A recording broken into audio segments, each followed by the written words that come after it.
Authority Board of Commissioners would like to call this meeting to order. Monday, March the 15th, 2021 at 2:04.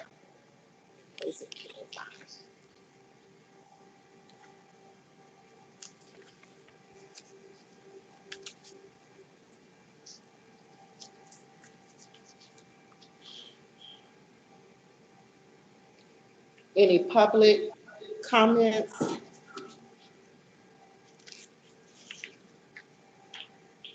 Can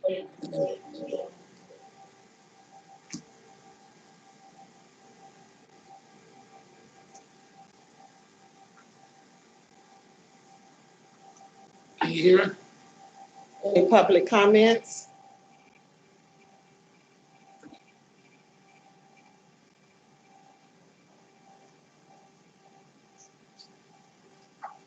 Oh, Mr. Rose, you put that thing on. That's what the problem is.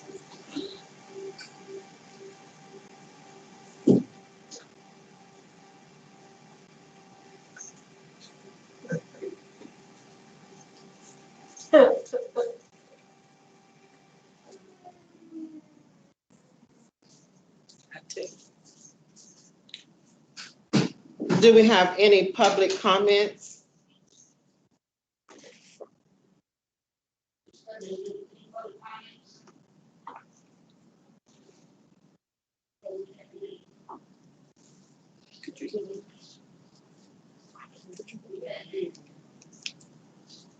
There's no public comments. Because we're getting some feedback. We're getting feedback, so I didn't know if somebody has the meeting going on their phone. There's no public comments in this one. Thank you. We would like to get approval for our minutes, February the 16th, 2021. Madam Chair, I'll move the approval of the minutes of the February 16th meeting. Second, Madam Chair. I have just one correction. There's no S in Mixon on my name. Oh, okay. There is a correction to our minutes for February the 16th, 2021 on Mrs. Philip Mixon name. We would like for the S to be removed. And then our minutes will stand approval. It was moved by Ms. Phillip and second by Mr. Briggs. Any other corrections to our minutes? If that being no other corrections, we will accept our minutes with the approval. All in favor? Aye. Aye. Thank you, commissioners.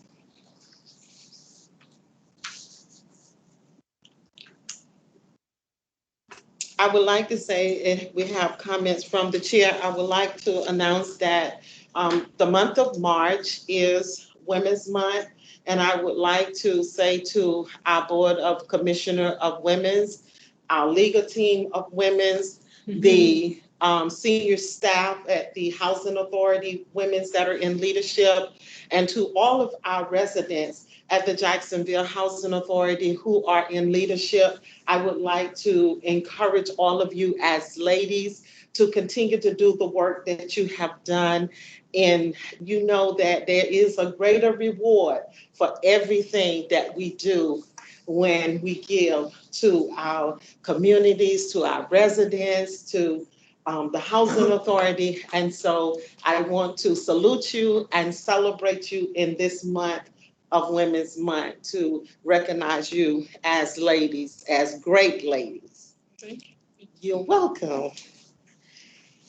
And at this time, we will call on Mr. Alexander, our acting CEO, to introduce Mr. Kevin.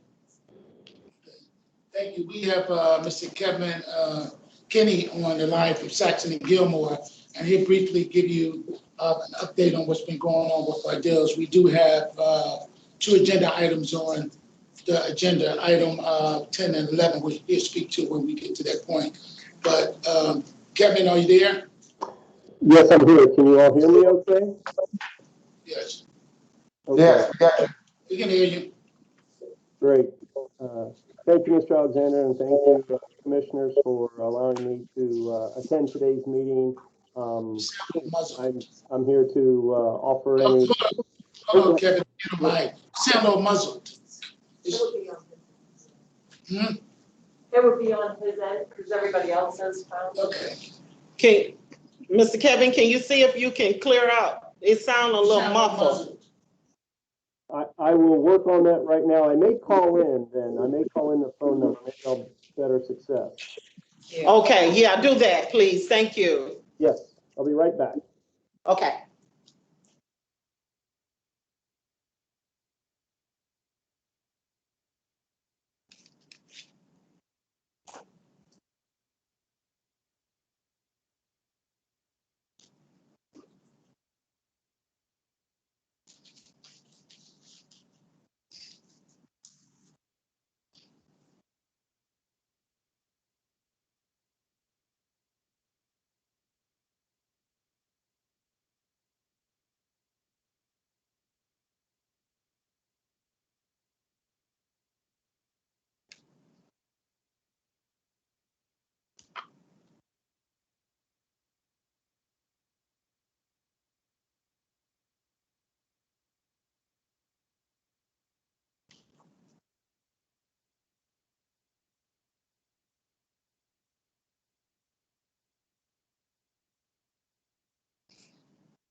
That's Kevin trying to get in.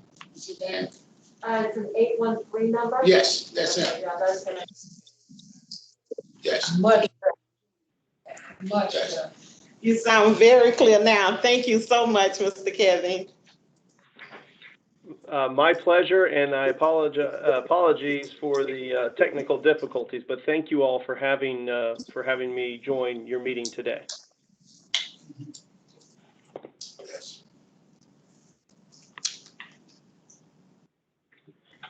So, Mr. Alexander, with your permission, I can give a quick update as to where things sit with Hogan Creek, and then we can talk about the resolution items when those are presented for approval. That would be excellent. Okay. That would be great. Okay. So for many of you all who have heard past updates, and for some that might be new to the board here, Hogan Creek Tower is undergoing a soon-to-be renovation through what is known as a RAD conversion program. And we've been working on this transaction for some time. And what we have today is really a furtherance of that process, where Jacksonville Housing Authority has partnered up with an investor called Alliant, as well as a lender, Citibank, which will allow for this project to be rehabilitated and improved for the residents there. The closing initially was hopefully to be at the end of March. Looks like it's going to slide a couple of weeks, and it'll be closer towards the end of April. So the resolutions that are here today are in furtherance of meeting that goal of getting this transaction closed, so that the construction can then commence, and then we can get this project rehabilitated and in great service for the fine residents there with the Hogan Creek Tower as part of Jacksonville Housing Authority's portfolio. Great. Thank you, Kevin. Appreciate you. Thank you. Thank you, Mr. Alexander, for that overview. At this time, we would have our agent finance overview from Mr. Dennis.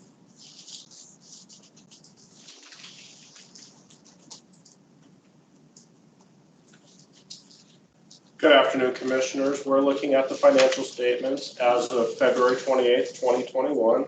So we are into our 5th month of our fiscal year, and we'll start by looking at our net operating income. So our total net operating income for the month of February is $834,142. So we're doing very well. Year to date, we're at $3,620,006. So we're doing very well with our net income. We'll start in detail by looking at the central office cost center next.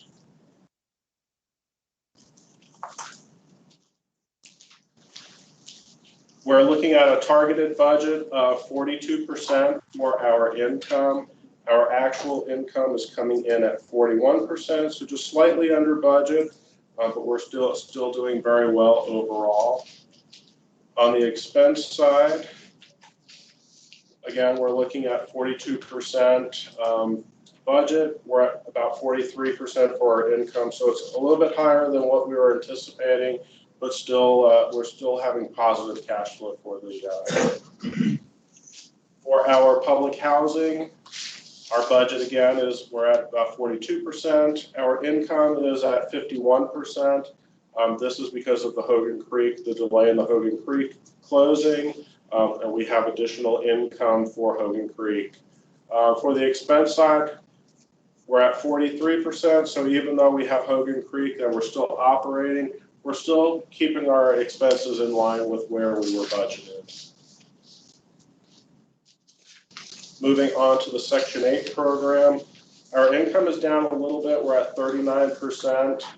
This is for our administrative fees only. So this is fees that are generated by HUD. So it's down a little bit from where we were anticipating to be. Our expenses, though, are right on track again at 39%. So we have positive cash flow overall. And one thing I should mention about the income is that we budgeted the beginning of the year to have less income than the later months of the year. As we lease up our RAD programs, we'll have additional vouchers in the program, and that administrative fee income will increase towards the end of the year. For our affordable housing, we'll look at Gregory West first. For our income, we're right on track. We're at 42% budgeted versus actual, trending slightly higher than our budget. And our expenses, we're at about 37%, right where we're expecting to be for this period. For our RAD properties, which include Hogan Creek, Centennial Tower, with the Waves, and our Jacks Beach redevelopment, our income is at 21%. The lower income is related to Hogan Creek because we were anticipating having that deal closed by now. And for our income for those same properties, we're at 32%. Again, because Hogan Creek isn't included, the numbers are less than what we were anticipating. Can I ask a question? Sure. So because it didn't close, do we anticipate being able to recover all of that by fiscal year end? I doubt that we would recover it. We're still receiving the income, but it's in public housing instead of affordable housing. So the property is still operating the way it is. It's just the cash flow is in a different bucket. Right, but between the two buckets, the affordable and the other, we still will get the net amount of what we We'll get pretty anticipated. close to it, yes.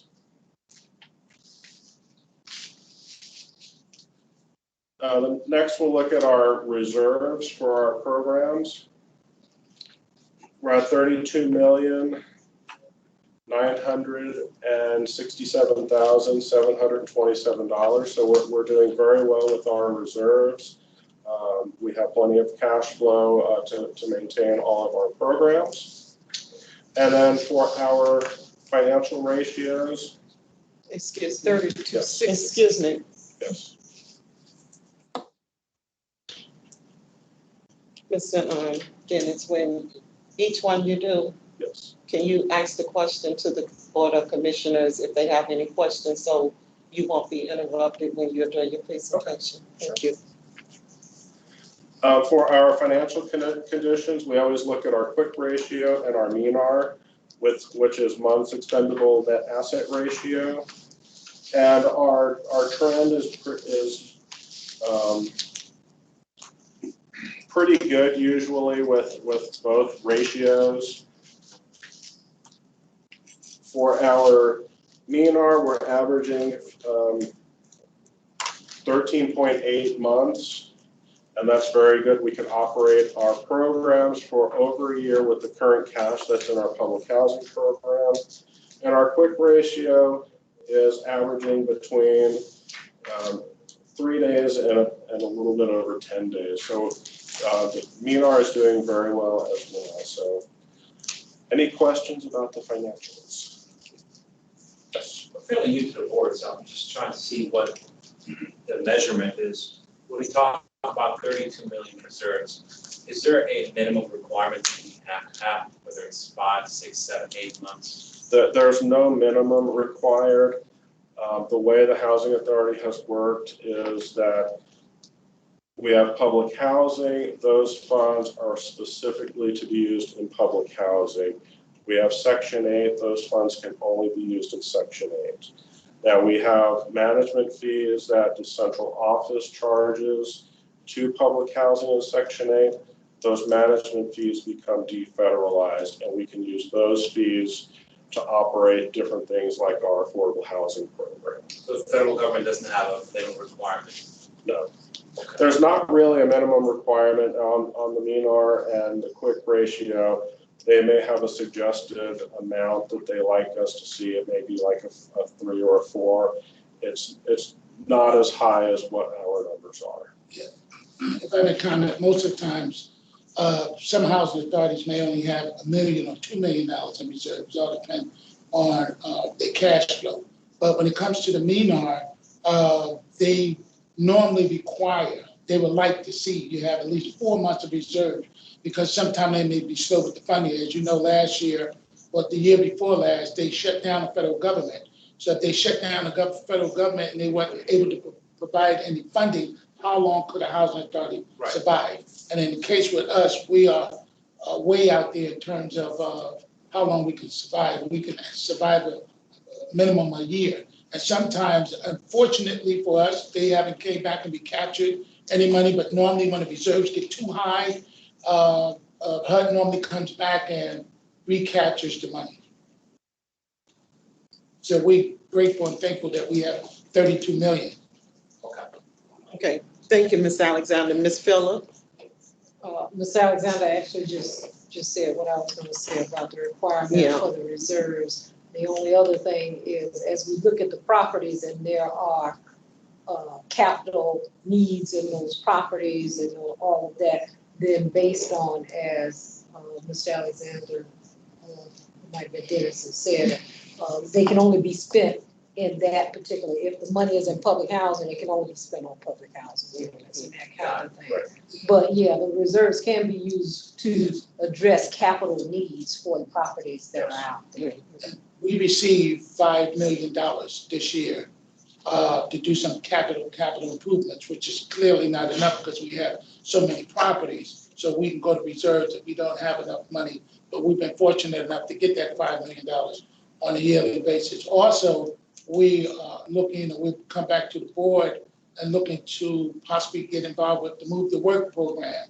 The Move to Work program allows you to use public housing funds and Section 8 funds and combine them and be able to do other things with them instead of just being restricted public housing and restricted funds over in Section 8.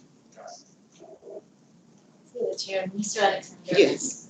I think we need to address in upcoming meetings how much of those funds are being potentially dedicated to new housing as opposed to just capital improvements to the existing buildings, which I know is necessary, but increasing in number might also be an opportunity based on all the, not excess funds, but additional reserves we have. We know we're not going to need additional funds. Yes. That's the part of that thing I think we should address. Okay, good point. Thank you. You finished, Mr. Alexander? Mr. Dennis? Any additional questions? No. Okay, thank you. Thank you. Thank you for your report. I would like to open up at this time, before we go any further, for our financials from the Jacksonville Housing Authority. Do I have any public comments?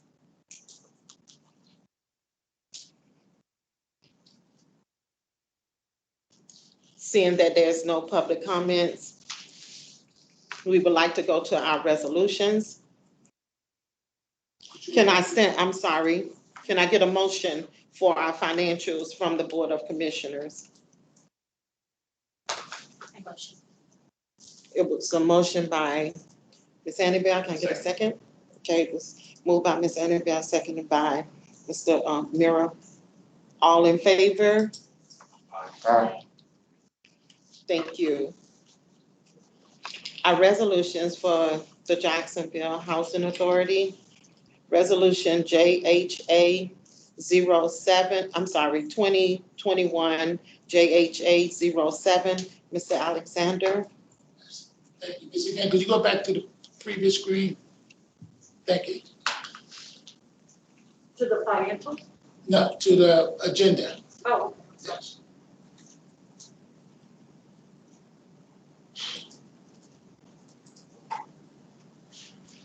Okay, thank you, Commissioner. Resolution 2021 JHA 07 to approve JHA-wide outsourced IT services. This new contract to Enterprise Integration effective March 15, 2021 through March 14, 2022, an amount of $275,000 and $35,000 increased costs. This contract here is with EI. The contract expired last month. We went out for a bid. We had 5 vendors to put a bid in for this project. EI won the contract. This $275,000 is a 1-year contract, renewable each year up to a 4-year option. And I'm asking the board to approve this contract.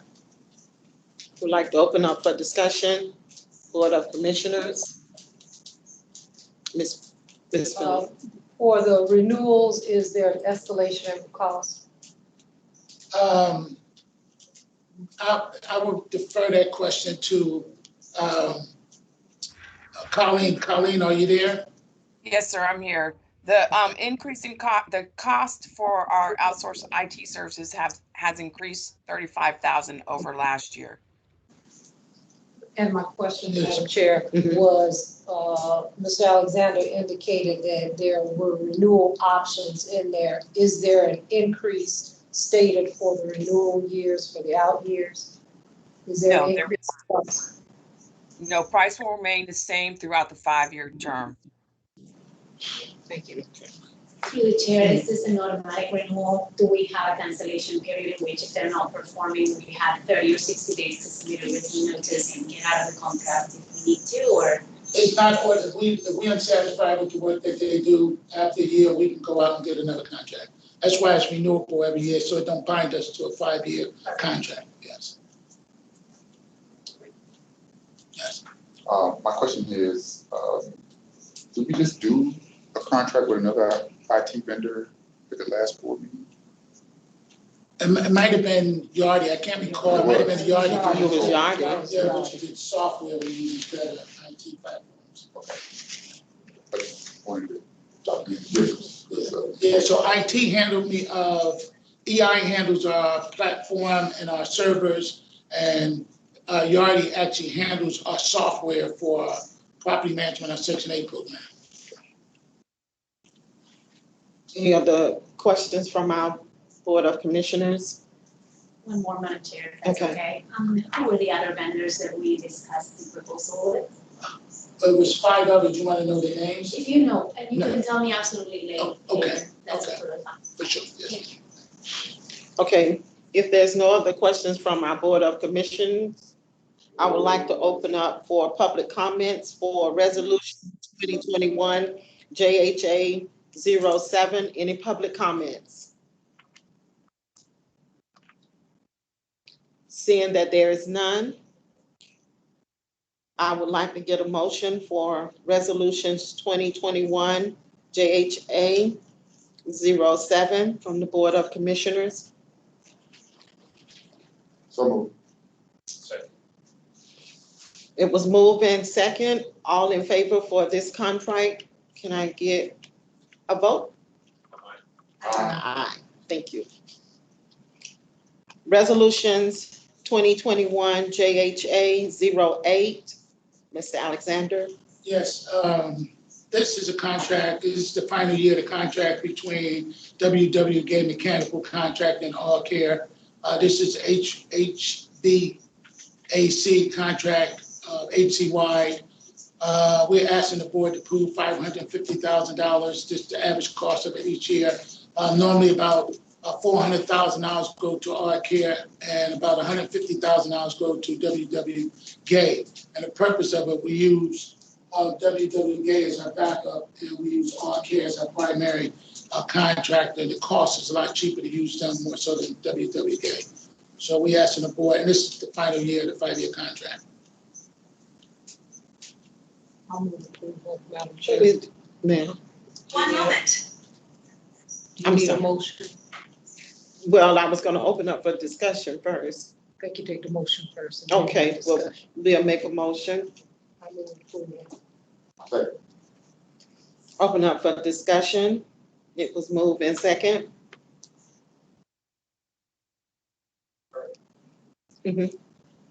Now, does that include any kind of replacements of units, or is it just? Yes, replacement of units So as well. that's kind of like increases the contract price on need basis, right, from need to, or? Yes, we don't have nothing set as on it is an on as needed basis. If we go out and we identify a unit may need to be completely repaired, they're repaired, or need to be completely replaced, they'll replace it. Up to the 550,000? Yes, that's Okay. And did we do it, did these two vendors maintain our HVAC in the past as well? Yeah, we do have some certified HVAC people to work for us, and we normally go out and have them do it. They can identify if the system is in good shape or not, and then we'll go out and get maybe a second opinion at times, and have one of those vendors come out and take a look at it. Any other commissioner for discussion on this resolution? If there's no other discussion from our Board of Commissioner, I will open up for public comments for resolutions 2021 JHA 08.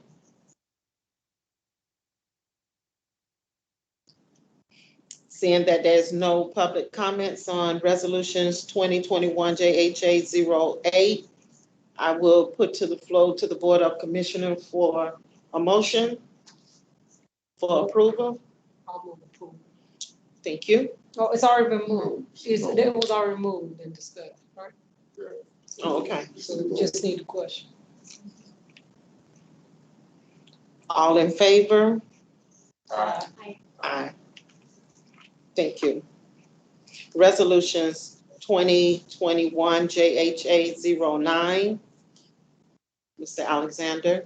Yes, we have attorney Ariel Cook on the line, and we also have attorney Lori Mans on the line, and they can speak to resolution JHA 09. Good afternoon, everyone. This is the resolution to ratify the updated version of, I believe it's Article 10 on wages.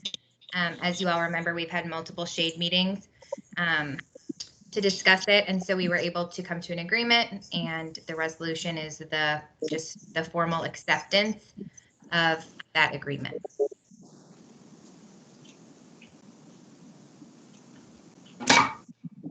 Move we approve. Oh, no. I second. Thank you.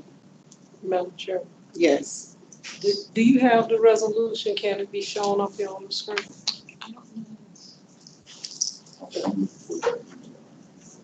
Yeah, I saw it. Okay, it doesn't have the specifics in it. Okay.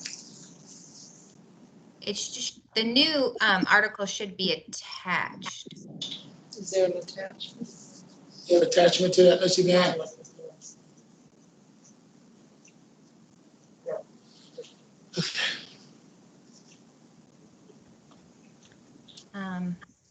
see if I can pull it up if no one there has it.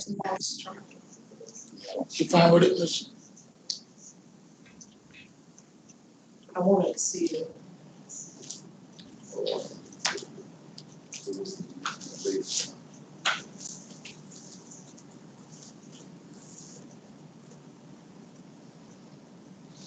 Can you just give us Madam Chair, can Ariel give us just the highlights of what the changes are? Did you hear Ms. Phillip, area? She Yes. was asking for a highlight. Sure. And if I'm able to, I can, let me just see, I have it up so I can try to share. Oh, I'm not a presenter. Okay. So I'm just looking at my version of it so I can make sure to cover everything. But it basically includes the adjustment to the base salary that we had discussed in Shade, where we used the salary study that was done, I believe, 2 years ago. We used that kind of as the foundation. That wasn't the exact amount for everyone because we took into consideration their years of service, but we used that as the base. It also includes a COLA, cost of living adjustment, and that it includes the language regarding increases based on performance. So people who receive a meets expectations will receive a 3% increase. People who receive an above average rating would get a 4% increase, and any employees who get a distinguished rating would get a 5% increase. And these changes were made effective back to October 1 of last year. Those are kind of the highlights. Thank you. Thank you. Any other from the Board of Commissioners, any other discussion on this resolution? I'll open the resolution up for public comments. Any public comments on 2021 JHA 09? Seeing that there's no public comments, can I get a vote from the Board of Commissioners for this resolution? Through the chair. Yes. Sorry, just to be clear, when you guys, for the record, when you put this in, just make sure to attach a copy of Article 10 to the resolution. Ms. Tapney should have that, be able to give that to you to attach. Yes, ma'am. Thank you. Again, can we get a vote? Aye. Thank you. Resolution 2021 JHA 09 was approved by the Board of Commissioners. Resolution 2021 JHA 10, Mr. Alexander. Yes, thank you, Commissioner. This is the approved authorization of Holden Creek Tower Equity Construction Loan, Permit Loan, and Mineral Assistance Demonstration Closing Documents. We have Mr. Kevin Kenny on the line to speak to that. Thank you, Mr. Alexander. Again, thank you, Commissioners. So Resolution 2021 JHA 10 is the next resolution kind of in the process of trying to get the Hogan Creek Tower to closing. This specific resolution authorizes Mr. Alexander to execute the closing documents once they're in the final form and signed off on. As I think we indicated, we anticipated that happening this month of March. However, due to some circumstances outside of JHA's control with the city, with our investor partners, et cetera, that takes a little more time to get things reviewed. We're looking at an April closing, most likely end of April. So this resolution would then authorize Mr. Alexander to go ahead and execute those final loan closing documents on the transaction, which will allow the construction of the Hogan Creek, or the redevelopment of that rehab of that property, so that that property can be in the best shape possible for its residents.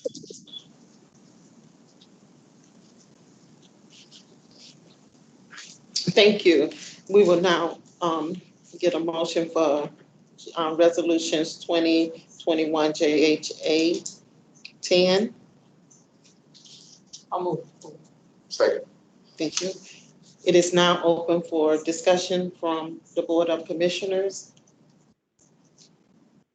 The chair. Yes.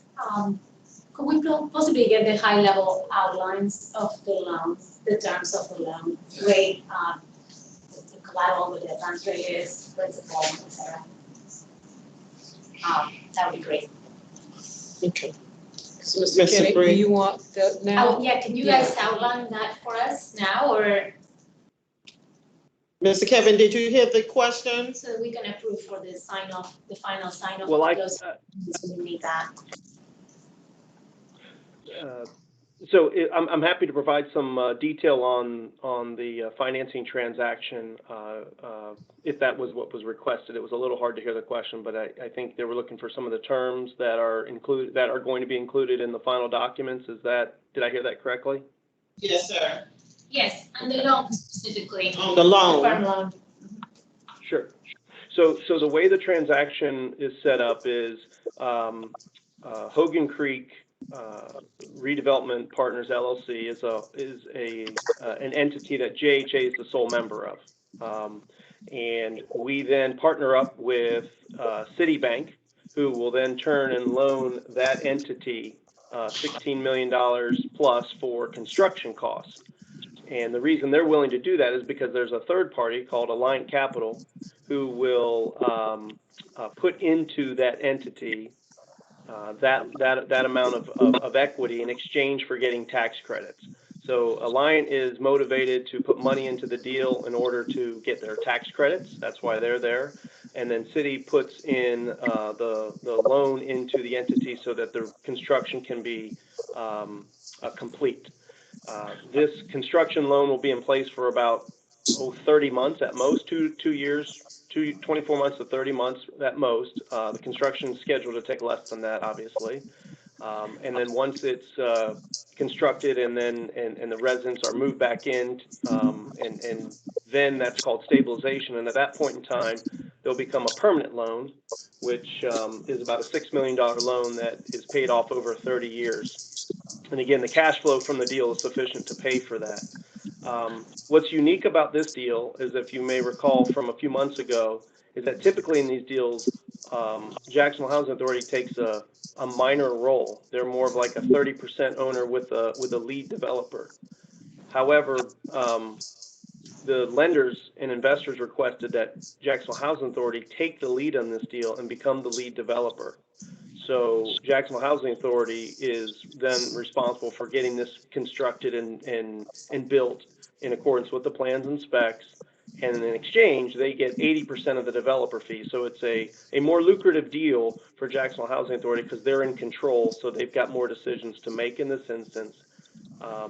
And so throughout, this started back in 2016 when they found the development partner, and then it's grown over time, where now it's in a position to, get close to closing. And so this resolution, it explains the documents that are going to be executed at closing. It has a summary of the terms attached to it in exhibits A, B, and C. So you can take a look at that information and make sure that it meets up with what your understanding of the deal is. And it's authorizing Mr. Alexander in his capacity as CEO and interim president to go ahead and execute the documents to go ahead and get the deal closed. And the interest rate of the loan is the $16 million? Yeah, so the construction loan is $16,900,000, and that's got and in essence the equity that gets put into the deal will be in the $19 million range, because that's what their tax credits will be. And that is set forth, if you look if you get a chance and you have a see on the exhibits that are attached to the resolution, it sets forth the key terms that are coming in from the equity partner, which in essence match the initial loan amount. They ask you. So we have that in our email? I don't have the key terms, but I may have missed it. Mr. Kevin, do you know what the interest rate is? She wanted to know what the interest rate was So on the loan. yes, ma'am. The interest rate is it's going to be about 3.25%. It's because it's basically it's LIBOR, but you have a floor of 0.5 and then you have a spread of 2.75. So it's about a 3.25% interest loan. The permanent loan then goes to 3.5. This is amortized over a 35-year period on the permanent loan, however. And I think the key important thing there is that the cash flow from the project more than meets the debt service, plus the fact of the developer fee. It ends up being a project that should be financially beneficial to Jacksonville Housing Authority. Thank you. No problem. And attached to the resolution are the exhibits on those terms. There's like a one-page summary for kind of each key part, the equity that's coming into the deal, as well as the loan terms. So feel free to take a look at that. And of course, if there's any questions, I'm happy to address them. Any other commissioners have questions? There's no balloon term, my understanding. It's permanent. Well, I didn't hear you. No balloon term. No, it's just a flat. Perfect. Mhm. 35 years. Yeah, 30 Actually, the 10 30 million, years, huh? the 6 million is financed over 30 years. The Right. 10 million is not, so I don't, and that's for about 24 to 30 months through construction. So at that point in time, hopefully the equity that's put into the entity is gonna pay that down, right? That's correct. That's correct. The equity comes in to pay the construction loan. They get the tax credits for doing so. And then once the construction's complete, that loan gets paid off. And then the permanent loan takes effect. And it's a 17-year term, but it's amortized over 35 years. And that's, again, that's a $6 million loan that the payments on that should be quite manageable over that time period with the rents that the property will be generating. Any other questions from the Board of Commissioners? What tax credits does this provide to align capital, is it align capital? The entity that is putting the equity into the deal, what kind of tax credits do they have access to? I think it's, I want to say it's 9%. That's correct. Okay. This is a 9% tax credit deal. You're correct, Mr. Alexander. Thank you. 9% to the federal rate, or maybe I can ask Yes. for the okay. Thank Yes, you. I'm sorry. Of course.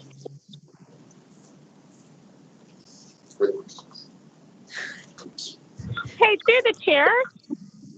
Yes, ma'am.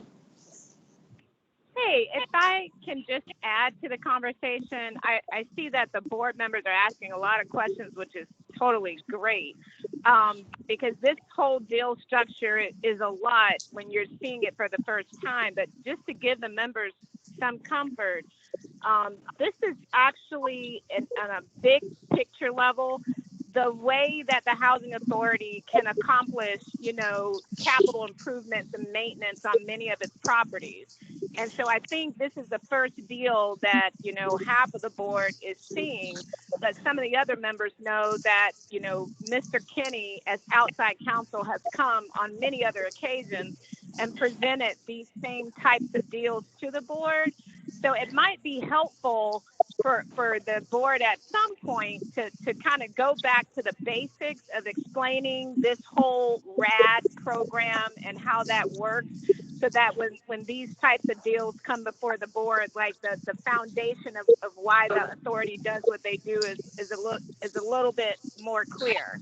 And board members, just understand you sit in this role as JHA board members, but each time a RAD deal comes before you, you get another added seat because entities are created and the membership of the board actually constitutes all the various LLCs, that are out there that are helping to sort of rehabilitate these properties. But this is very standard for all housing authorities working with HUD, and certainly our particular housing authority, Jacksonville Housing Authority, has done this type of deal, generally speaking, many times before. As Kevin said, this deal is a little bit different because you're taking more of a developer role, but the concept is still the same. And then the only last point I wanted to make is that typically this type of resolution would go through the Cost and Admin Committee, and I don't think it went through the Cost and Admin Committee. So that might be another reason why there could be just more questions, this time around. Yes, Miss. Are you through, Ms. Lazikia? Yes. Okay, Ms. Fitz. My only comment, and it might be helpful because we do have several new board members going forward, Mr. Alexander. If in the package and here present for the meeting, we could have like an executive summary for not just this one, but for all of the resolutions. For instance, on the first one, which was the, or it might have been the second one, whichever one that had a bid on it.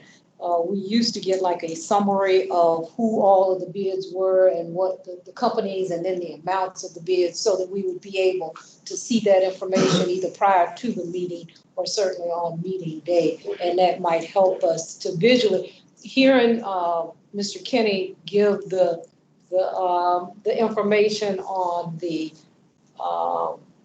loan is great, but being able to see it visually sometimes is helpful when you're looking at numbers. And so if we could get summaries like that and make sure we have them available at the board meeting, that would be, I think, helpful for all of us, old and new.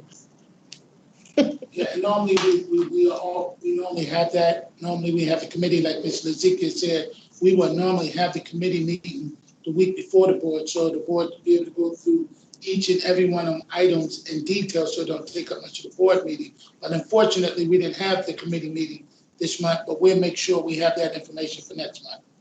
Thank you. And through the chair, just for the record, I think it's a great deal. I just didn't have the details, so I really appreciate that background. And I would love to see the RAD deal structures and the LLCs and how it all fits in.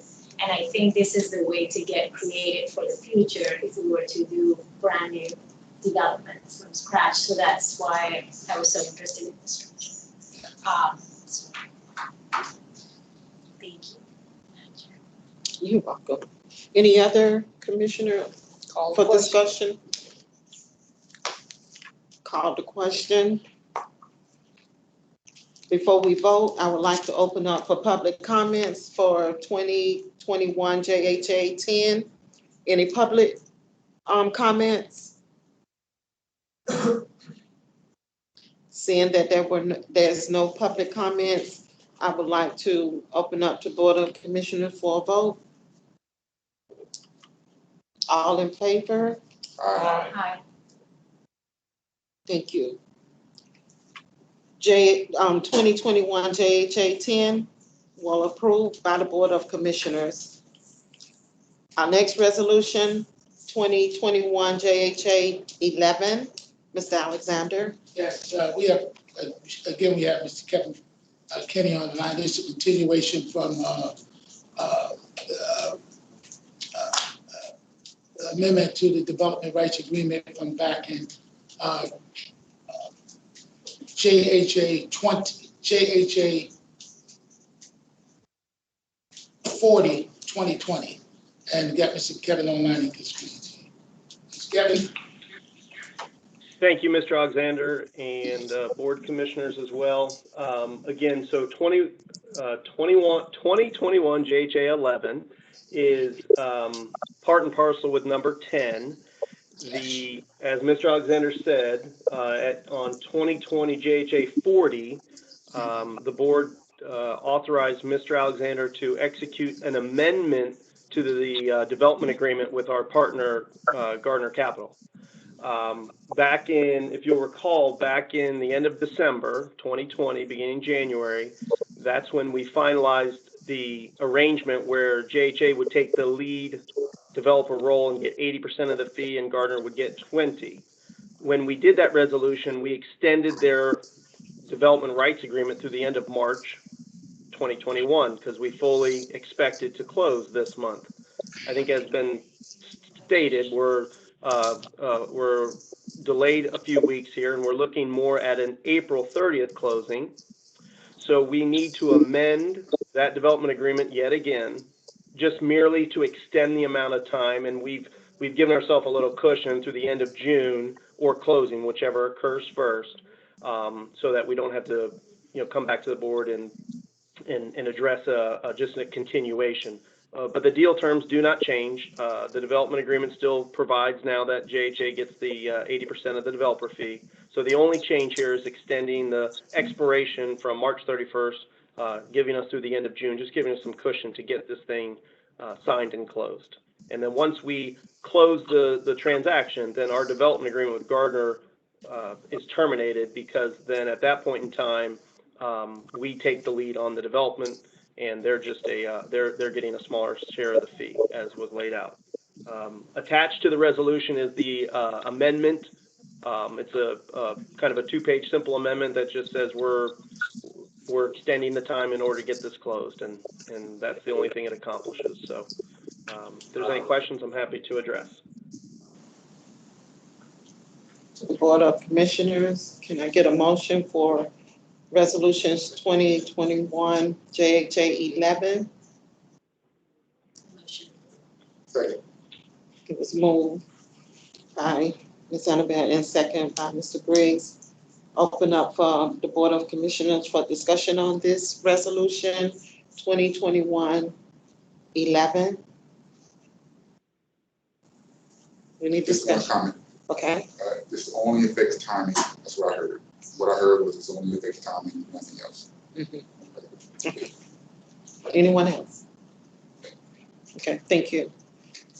At this time, we would open up for public comments for JHA 2021 JHA 11 for public comments.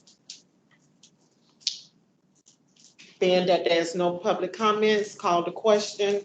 Can I get a vote? All in favor for this resolution? Aye. Aye. Thank you. It has been approved by the Board of Commissioners.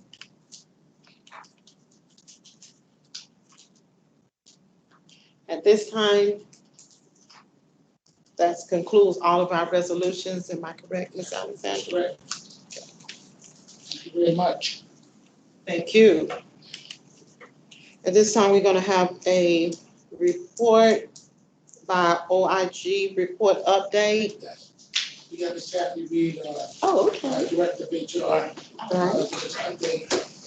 Good afternoon, Commissioners. Good afternoon. As you all are aware, we had the OIG recommendations response from the report of investigation for 2018-0012 WB. And 2 of the items are outstanding, and it is in relation to the Board of Commissioners. And one of them is to establish a written policy and procedure for maintaining and preserving written meeting minutes and audio recordings, if applicable, for the JHA boards' publicly noticed meetings and the executive session meetings in accordance with the Florida Sunshine Law. Also designate an alternate custodian of records and provide verification back to the OIG. So what we have provided to you is a draft of a policy and a process for you to review, and not to approve on for today, but to review it so that you all can have some discussion or write a policy so that we can close out this item. And it should be included in your packet, the draft. And it would be in the President's report. There's an attachment.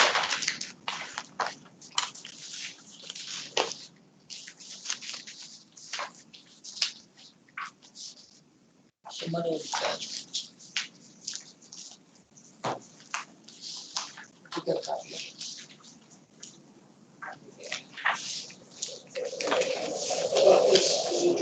It's a draft, so we'll make sure you get it electronically. I'll give it to you electronically. And then the second one is item number 11, which says to establish a written policy and procedure related to JHA board duties in regards to conducting the CEO president's performance evaluation and salary increase process.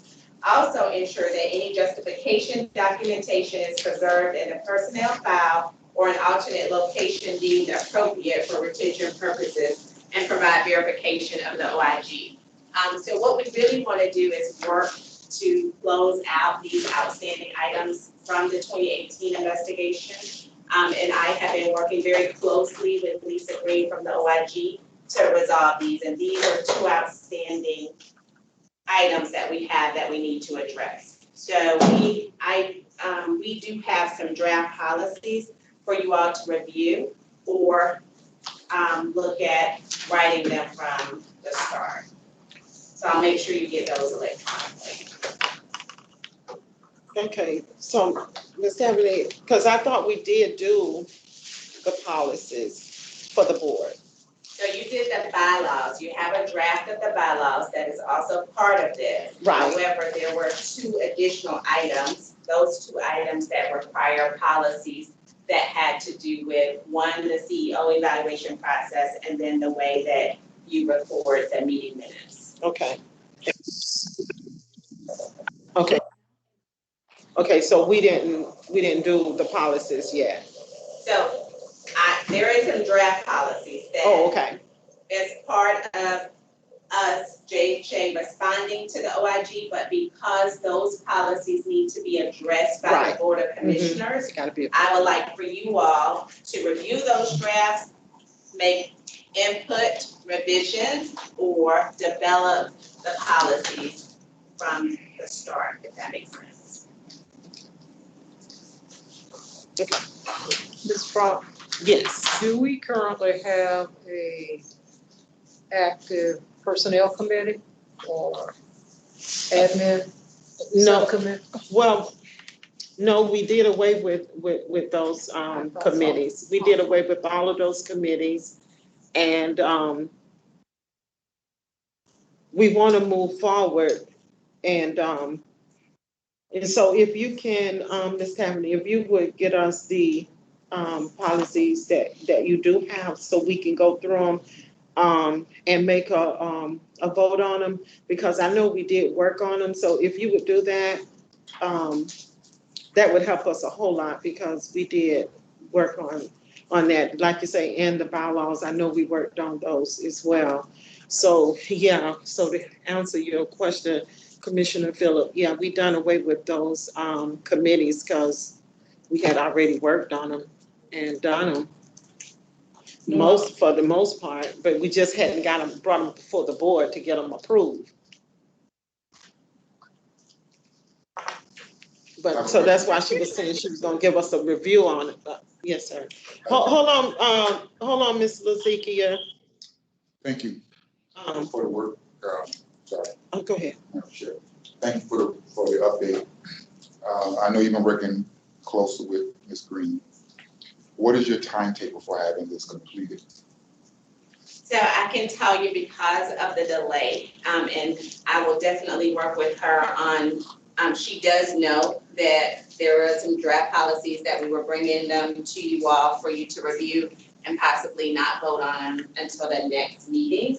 So I will definitely work with her on the time frame that we need to make sure that we get policies that are not just written, but that we can definitely adhere to what we put into place, because that's going to be important. So she's very flexible, but understanding that this is an aged investigation and recommendations that we need to rectify. Does she have a current, besides what you've been giving her, I know you've been informing her of the board's position and having me updated and we have reviewed.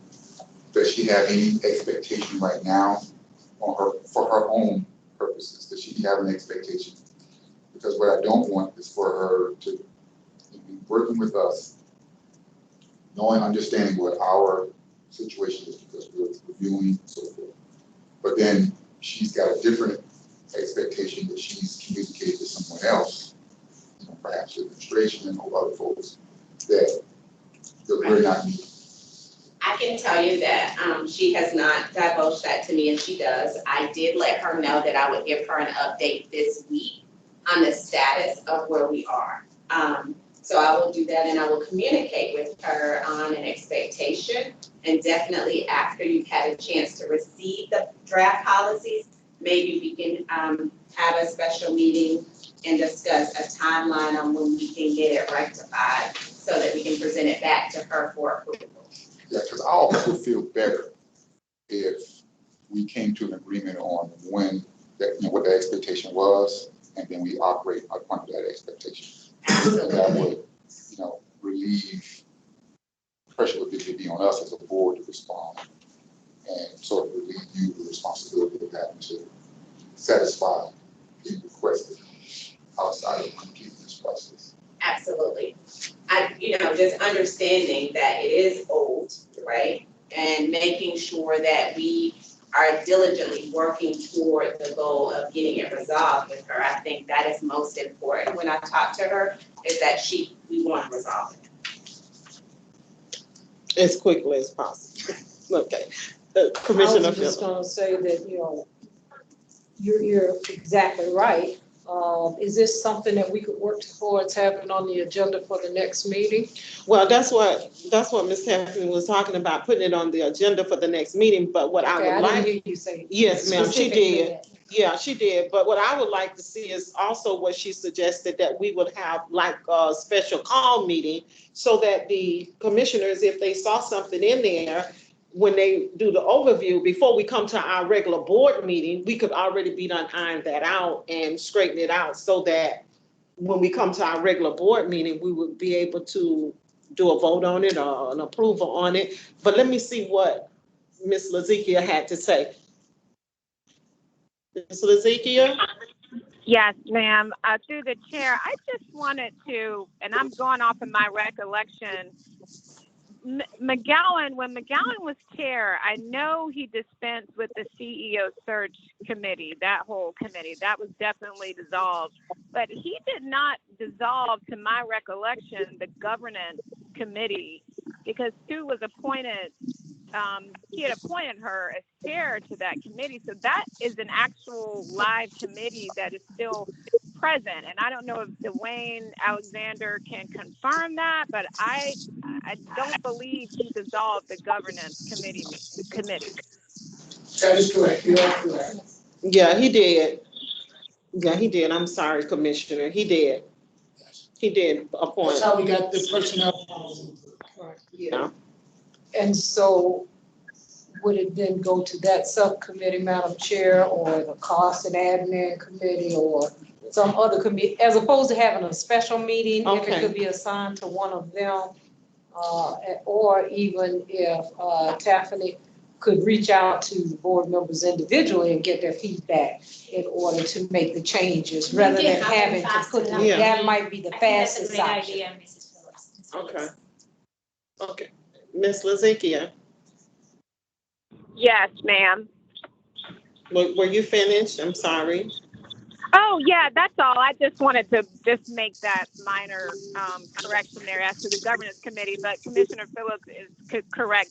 You as chair can certainly refer this back to that committee, or the staff can reach out to the members individually, as long as the staff knows, and I know the staff does, not to trade information back and forth for sunshine reasons, but if she's just reaching out to each committee member individually to get that feedback to incorporate it as a draft for the next meeting, I think that's also proper as well.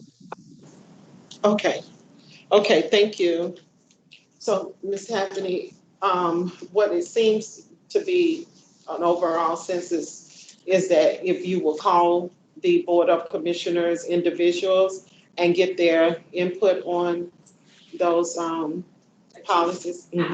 And Yes, what I ma'am. will do is send them to you first as an Yes. email attachment, and then I'll do follow-ups with each of you. Okay, thank you. You're welcome. Any other questions for Ms. Tiffany on the OIG? Okay. So if that being all, we don't address that, so Do we need to make a motion on that? That's the way we're gonna do it? Okay, all right. Okay. So, Ms. Tiffany, can you give us, Mr. Dwayne Alexander? Yes. So each of you received a packet for the performance appraisal for the interim president CEO for Mr. Dwayne Alexander. So what you have in front of you is the first copy is the compiling of all of the evaluations that I received from 3 of the commissioners. And then underneath the next section will be the accomplishments of Mr. Alexander. And then preceding that, you will see each evaluation that I received back from the Board of Commissioners. So we will go through the final evaluation is the one that is scored with the combined scoring.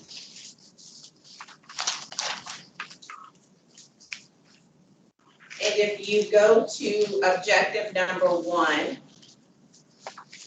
on communication, Mr. Alexander was rated an excellent and received a score of 3.83. With comments, Dwayne Alexander ensures that he is approachable for the employees and residents. He fosters an environment where he embraces an open door policy for employees and residents at JHA. Communication limited to scheduled meeting.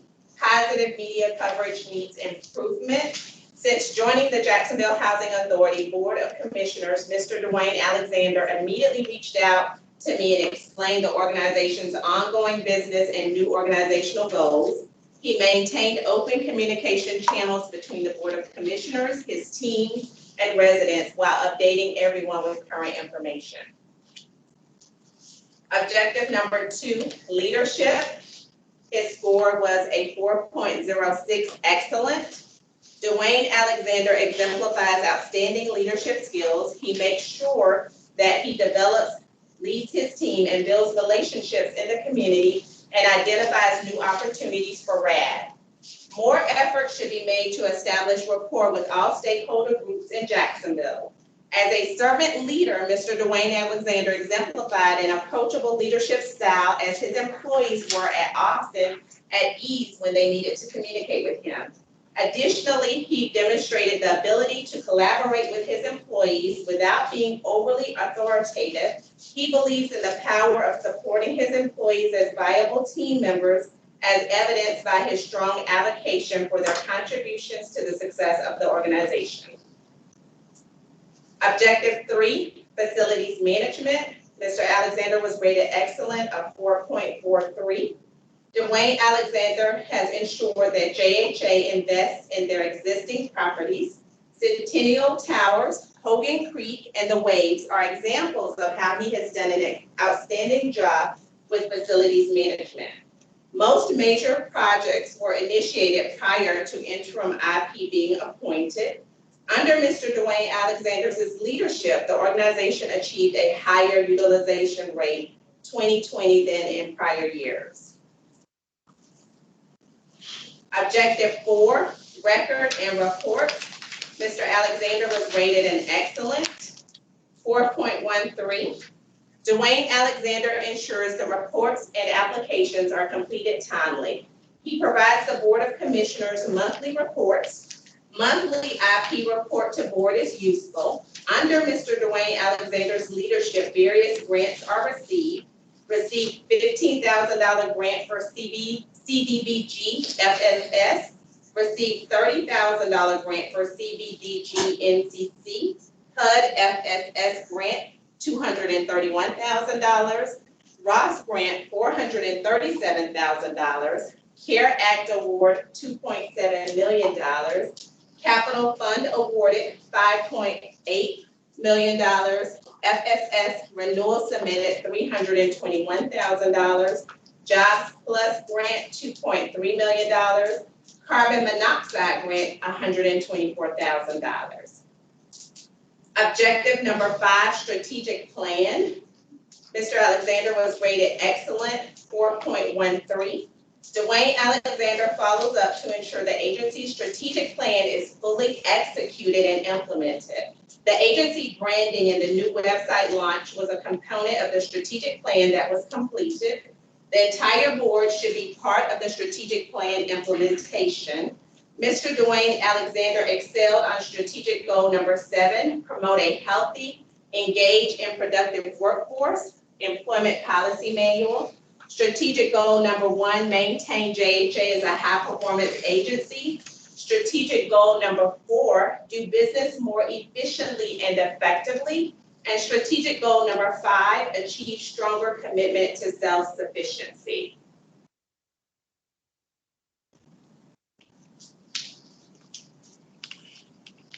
Was that was 5, Yeah. Miss, okay.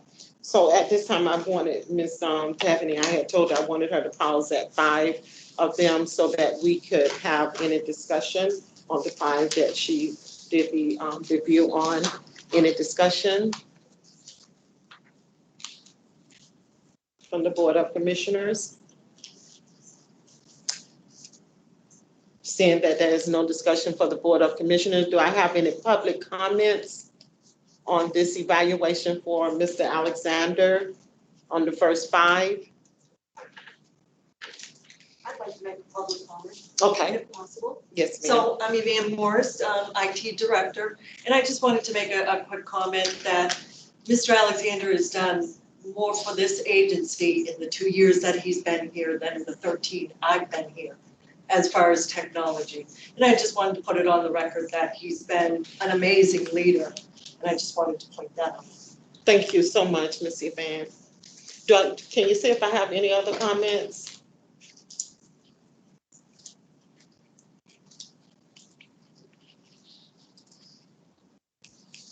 Yes. Oh, great, Kathy, okay. Can you, she can unmute herself. Ms. Kathy, if you can unmute yourself, we're ready for your comment. Good afternoon, Board of Commissioners. I would just like to, through the chair, if I may speak, Yes, ma'am. I would just like to add to Mr. Alexander's report that, you know, in his monthly report, he gives an update on Section 8 and the accomplishments, but I'd like to further elaborate on the fact that the portfolio has been increased over 900 vouchers in a very, very short period of time. And that includes the mainstream vouchers that we were recently awarded. And this allows us to house more families under our program, which is what we're here to do. Yes. Thank you, Ms. Kathy. Anybody else, Ms. Evan? No, that's it. Okay, that was for our first 5. Being that we have no more public comments, Ms. Taffany, if you would move on and finish, please. Yes, objective 6, HUD agency rating. Mr. Alexander received an outstanding of 4.5. JHA has continued to maintain the high performer status under the HUD guidelines during the duration of Dwayne Alexander's leadership in the interim CEO position. JHA continues to be high performer as it has been for many years. With Mr. Dwayne Alexander's leadership, the Jacksonville Housing Authority achieved higher utilization rate than 2019 and achieved turnaround to below 8.92 days for a grade of A+, surpassing HUD requirements for an A. Jacksonville Housing Authority maintained high performer status, both public housing and housing choice voucher program. Objective number 7, initiative. Mr. Alexander was rated a 4.16, which is excellent. So there is a correction here. It has it in outstanding, but it should be an excellent.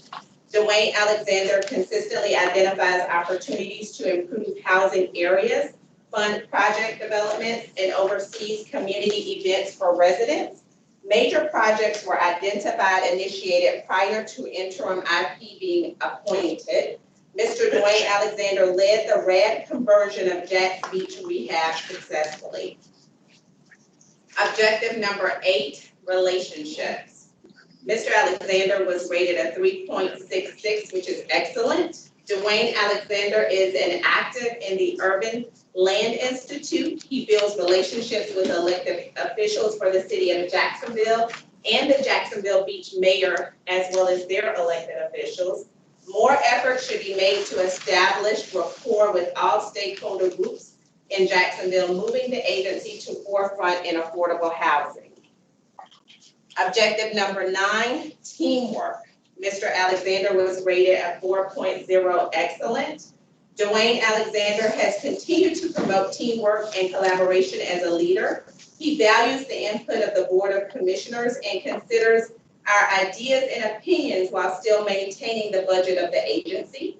JHA has experienced turnover at all levels, creating a loss of institutional knowledge. Staff training has been implemented by interim president. Mr. Dwayne Alexander was able to successfully manage the RAD development through a powerful teamwork, the day-to-day operations, and ensure operational excellence with the senior vice president, director of property management positions being vacant during challenging times for the agency during a pandemic while producing great success and positive results. Objective number 10, managing others. Mr. Alexander was rated a 4.0. Excellent. Dwayne Alexander holds himself and others accountable to the goals, objectives, and expectations of the agency.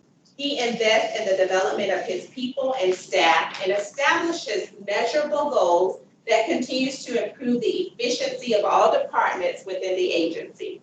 JHA has experienced turnover at all levels, creating a loss of institutional knowledge. Staff training has been implemented by the IP. Under Mr. Dwayne Alexander's leadership, the Jacksonville Housing Authority offered employee accessibility to a variety of educational programs and training. He implemented weekly one-on-ones with senior leadership team focused on developing and enhancing their knowledge, skills, and abilities. For the next group of 5, is there any comments from our Board of Commissioners?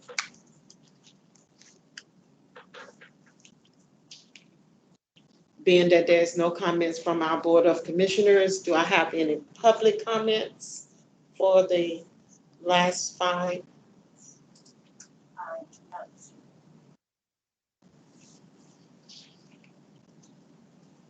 Seeing that there's no public comments for our last 5, Ms. Hackney, can you finish the evaluation? Yes. The next section is on the CEO evaluation open-ended questions. What were the CEO's performance highlights during the last year?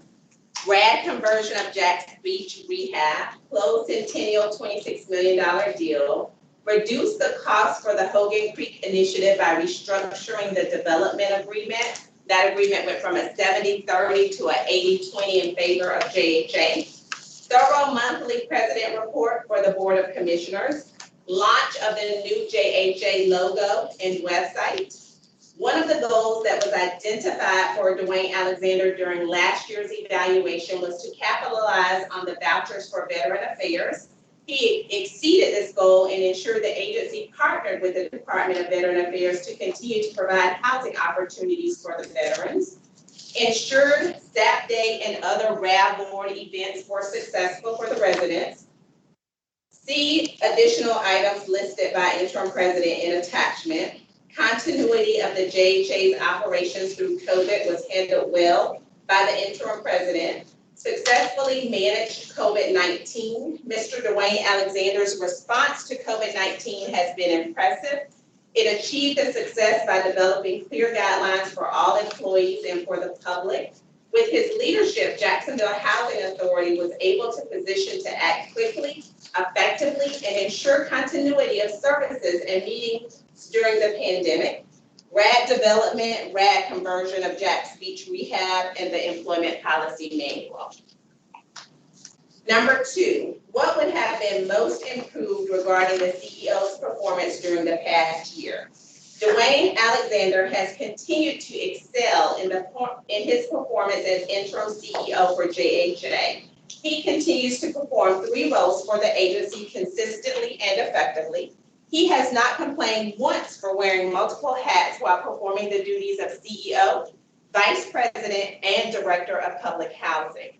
He has maintained the high performer status with HUD for the Jacksonville Housing Authority, more communication between the interim president and Jacksonville Housing Authority commissioners, develop more effective external relationships with city leaders, administrators, and the public. Number 3, what should be the CEO's goals for the coming year? Completion of Centennial Towers, ensure competitive wages for all JHA employees to be aligned with industry standards, maintain the agency's high performance status with HUD, continue to focus on the strategic plan and goals for the agency, ensure that Hogan Creek initiative remains on target to be completed FY 2022, expanding JHA's footprint in affordable housing in Jacksonville to meet ever-growing community needs for safe and sanitary housing, work to identify resources to provide programs that promote stability and economic growth for residents, continuing to maintain and improve condition of JHA housing units and properties, implementing outreach strategy for JHA, rebrand the organization's image, and work with the PR firm to promote the organization's positive impact on its residents and community. Any comments on our 3 of the outline that Ms. Tappany just gave us in comments from the Board of Commissioners? May I Yes. speak, Chair? Yes. Mr. Alexander, how do you feel about your goals for the upcoming year? Are they attainable? Is that in line with your commitment and your focus, or what's? I think the board needs to take a little more active role in structuring the goals that I've basically been following is the goals that were set in the strategic plan. The agency set a strategic plan back in September of 2014. And it wasn't until the last couple of years that we actively pulled that strategic plan out. 7 goals there, and we pulled them back out and been working on them ever since. So that's been basically the roadmap, besides giving some input from commissioners. The structure of the whole agency needs to follow the strategic plan, because the strategic plan rolls up into the agency mission. So we have been working on strategic training, and some of the things that falls underneath the strategic plan is being a high performer and expanding the programs at the agency. We've been following that, bringing new technology to increase our performance. We have been exceptional with that. So I think what I would like to look for, because I'm up for any goals that the board set, is having the board more involved when we do the strategic rollout. We've been doing the work up front, but when it's time to set the actual real goals for the agency, that the board can be involved, so they could be a little more specific in terms of setting up the CEO as far as what the goals of what the expectations is of a CEO. I agree, thank you. Anyone else have any questions for Ms. Phillips? Do you have any questions? No questions. I do want to make a comment on the process, and maybe Taffany can. Okay. We received some input that was shared by 2 of the employees that are on the call. I know in many organizations that I have been involved with in the past, they had a process in which the employees gave input on the effectiveness of the leadership. Is that something that you're familiar with? Yes, absolutely. So normally it's a 360 feedback, exactly. right? So as part of us writing, or you all writing the policy for the performance evaluation of the CEO, that can be implemented as part of that process. Unfortunately, that's not something that we've done here historically, but it can be implemented as part of that policy, as well as I don't know if you're familiar with doing self-evaluations, where the individual would do a self-evaluation, and then that allows them to highlight their performance attached to the competencies that are defined for the position. Similar to what Mr. Alexander provided, or what was Correct, provided as a part of absolutely. this evaluation. Correct, but it would be a self-evaluation form that mirrors the actual board evaluation form where Mr. Alexander would score himself based on those competencies and give his rating and supporting justification for those ratings. And then you can incorporate the 360 feedback as part of that process as well. Also, Ms. Taveney, you said that we only got, 3 evaluations from 3 commissioners? Absolutely. If I may speak to the chair, I just joined this board towards the end of last year. Mhm. I received the evaluation, and I'll be happy to complete it to the extent of my abilities, and I've had great interactions, and I think everything's magnificent, but there's a great deal of specificity, and I wasn't around when all of that happened, so I don't, if you truly want an evaluation from me, I can do one, but I think it would be based on the last 4 months and my board interactions as opposed to a wider view. I don't know if that would be fair, or if it's a requirement, whatever your opinion is.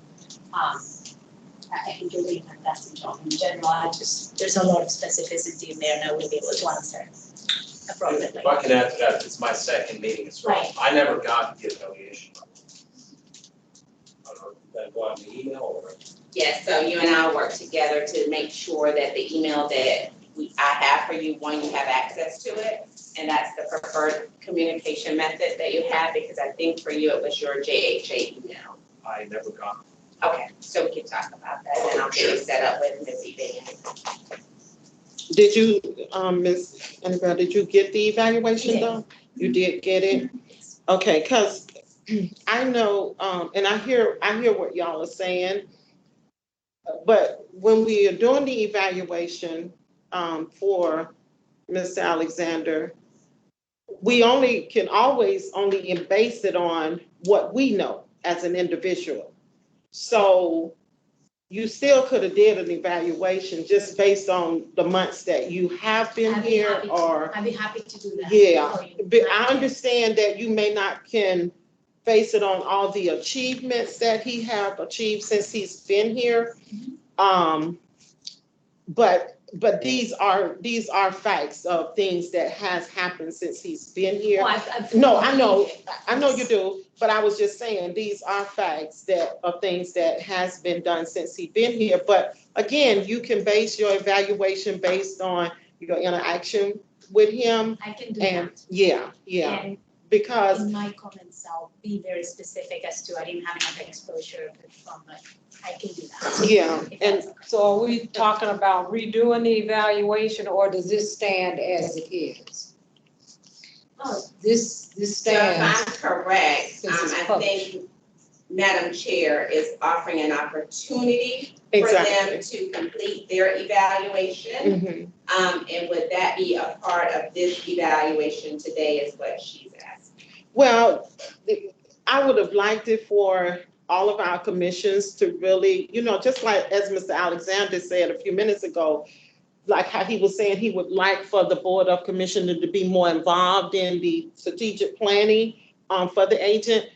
I would love to see our commissioners be involved in his evaluation, because he has been the acting CEO for he's moving into almost 3 years, with holding this agent together, the staff as well as the residents.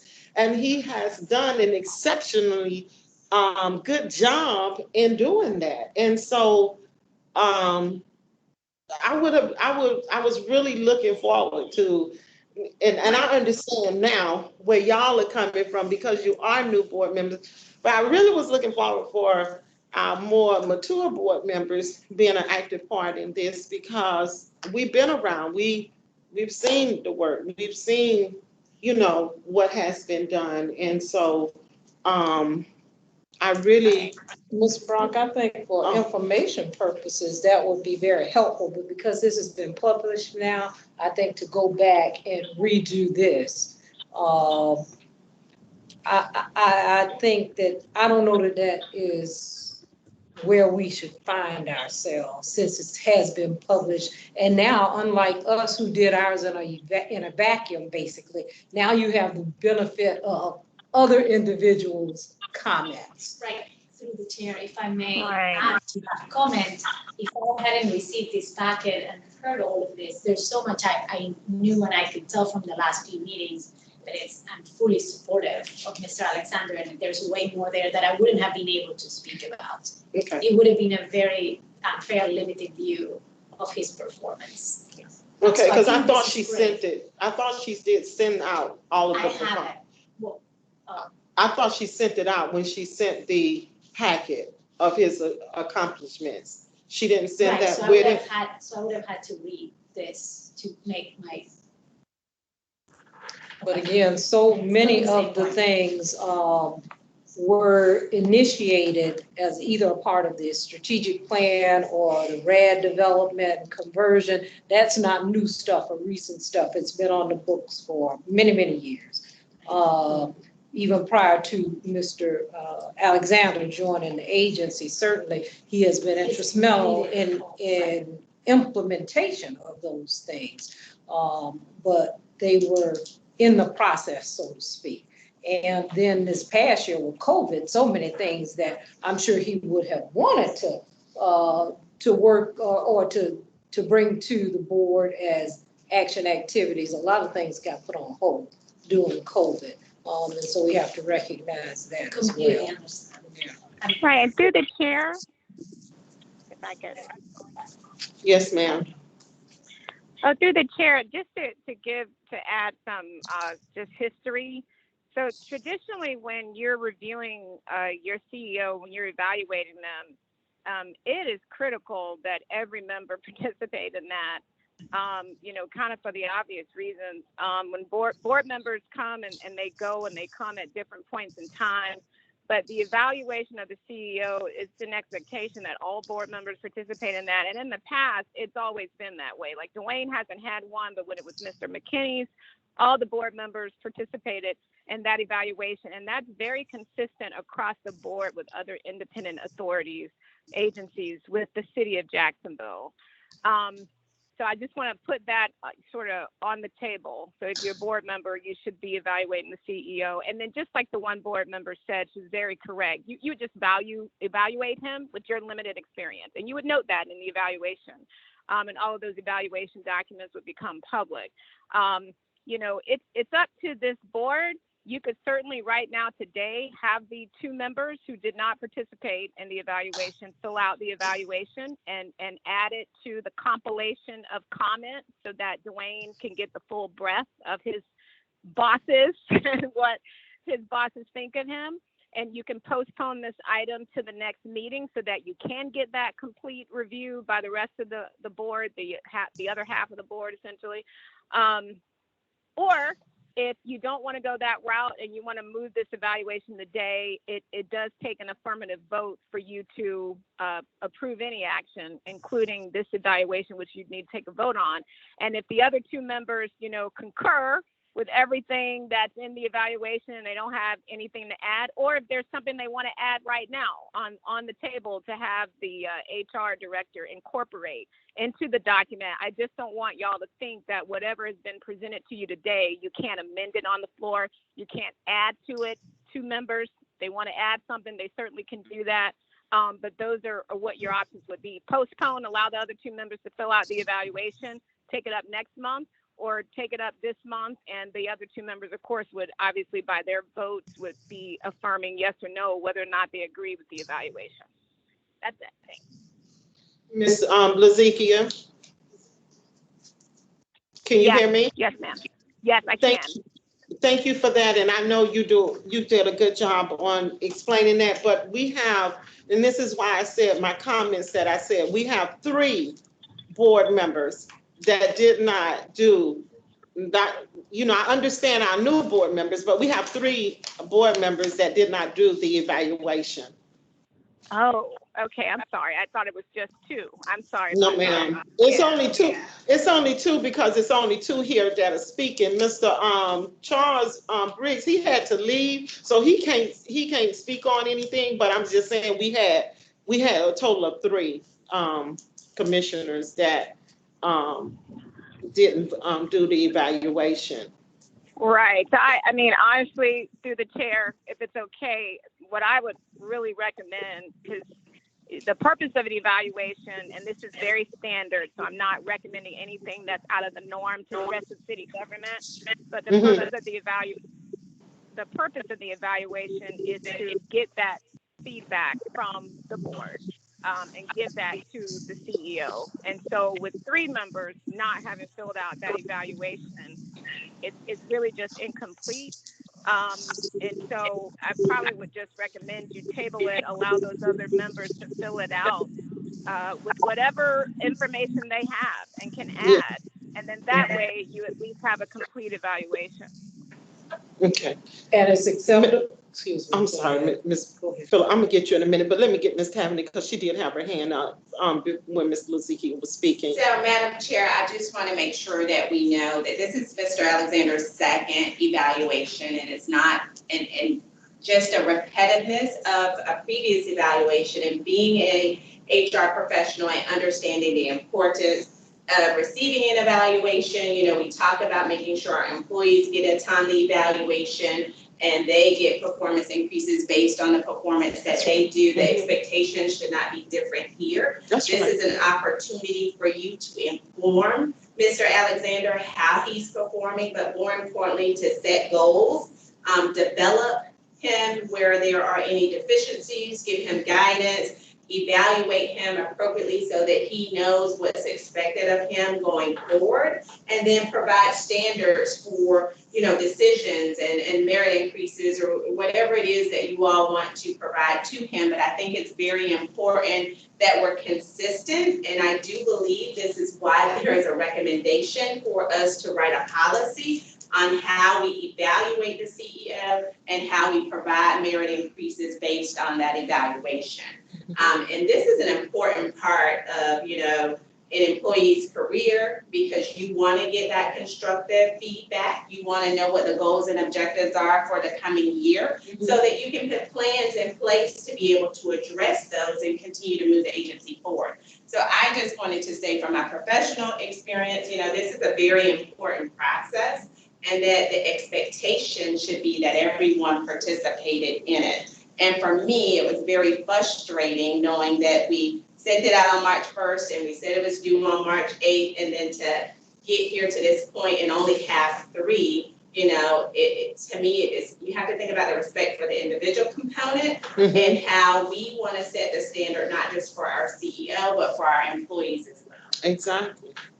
Exactly. And Commissioner Phillip. The other comment that I had, you know, based on us having 3 relatively new, even though Sue, I see, was included in here, areas where they don't feel comfortable or may not have the knowledge or background or the history, they can say not, you know, not applicable or, you know, unable to rate in this area or whatever, and that wouldn't detract from his overall rating, right? Because it wouldn't be calculated in that particular objective, so that there would be no scoring there. That's right, and it wouldn't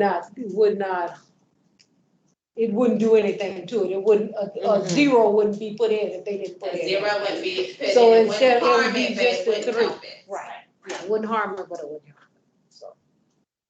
Okay. So. Through the chair, Madam President, I have one last question. Okay. You've been in the interim presidency for a really long time now. Is the intention that this role becomes a permanent role? And should we look to the future that way? Yes. What's the intention of the board? Yes. I think that needs to be addressed. Yeah, and I was gonna. Keep deciding or making that conversation. You are exactly. You're exactly right. You're exactly right. We way past, but again, we had a mandate that was given to us by the city council.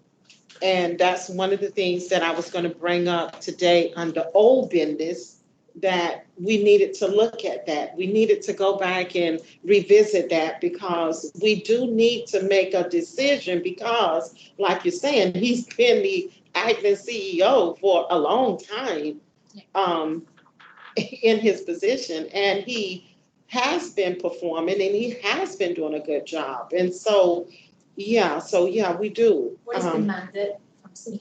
From city council, they had said that we could not move on selecting a CEO until we had a full board of 7 people, or we were to wait 2 months.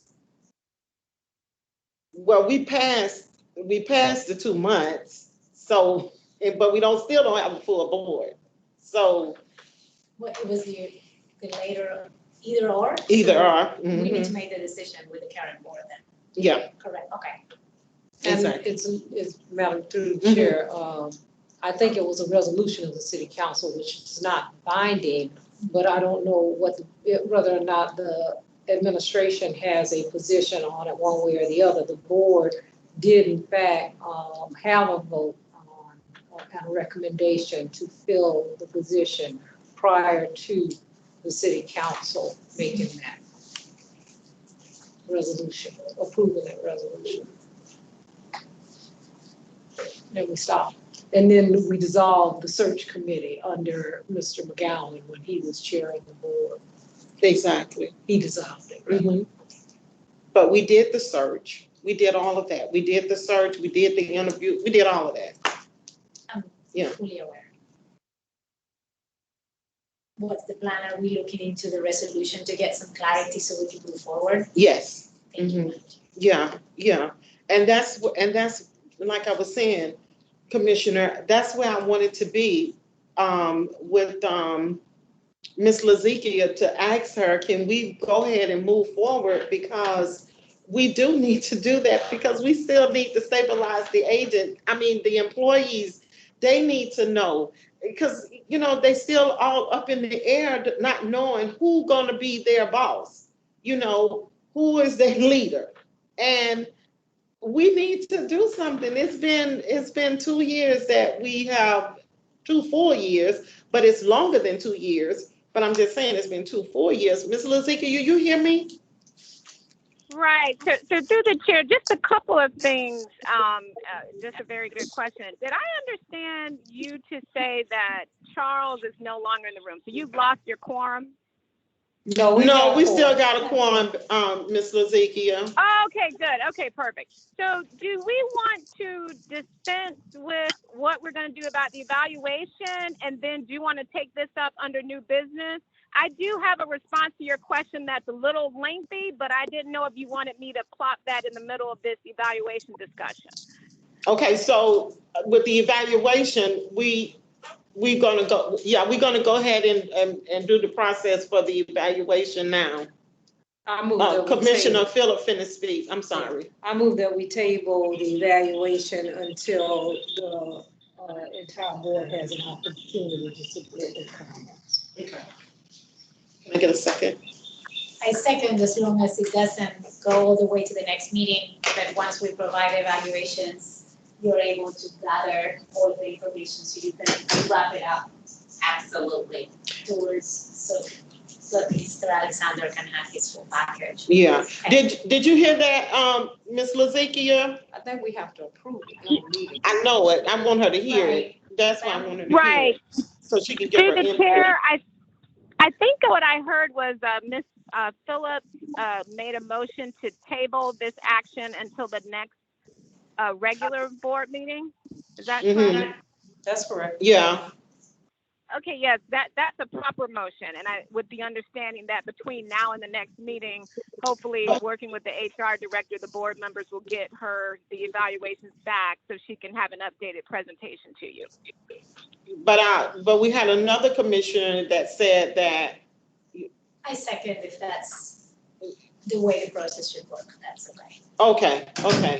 Okay, so she withdraw her second and say she'll go with it the way Ms. Phillip laid it out, moving it to the next board meeting, because what she had initially said was she wanted it to go to HR and HR evaluate it, and that we could get an answer on it before we had the other board meeting, before we have our next board meeting, so that Mr. Alexander could go ahead and get a move on his full packet.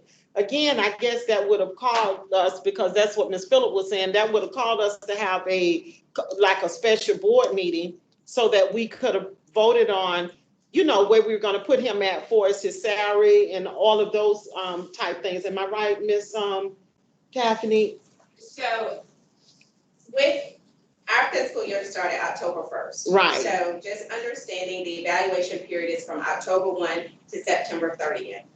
It is 2020. Of 20, Yes. right? Mhm. Right. Like, So I we're- wasn't present. I just, so- that's the point I keep Yeah, trying to so make. we are in our next fiscal year, October 1st to 9/30. So if you really look at it holistically, his evaluation is late. Right, so when I talk about that respect for the individual component, we have to hold ourselves accountable to that expectation, no different than we would do our employees. So I'm not telling you not to wait until April, but just understanding the time frame. We are already in our new fiscal year, well within it, and he still doesn't have an evaluation from his performance for last fiscal year. Exactly. Usually, well, with employees, are employees evaluated based on on the fiscal year, or are they done on? Yeah, it's based- a I should be fis- looking at you, No, it's based on their employment date. So it is on the fiscal year. The employees are, The employees receive theirs on the fiscal year. So everything for the employees, even the ratification that was talked about in the resolution today, is effective October 1. That's got that, understand that, but the evaluations I thought were tied to. Their fiscal year. They physically, yeah. And through the chair, then any decision we make will be retroactive in terms of his salary. It's Oh, up to yeah. us. Yeah. Correct to you. Yeah. It's up to us. Well, okay. But to answer you, Commissioner, it would be right to do it back to October 1. We're just arguing Yeah. when we discuss it next. If I know, we wait but till the I'm next just- meeting, yeah. or we do it sooner, I am happy to do it sooner. Mm-hmm. Okay.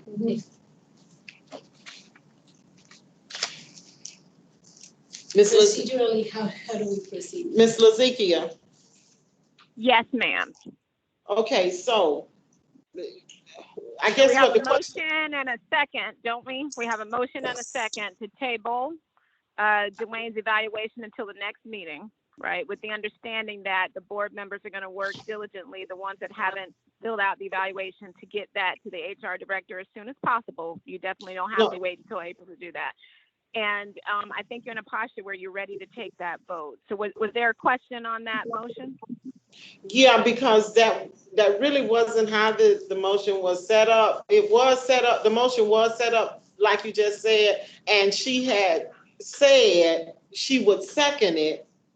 But what I wanted to ask you was, could we have a special meeting before our board meeting?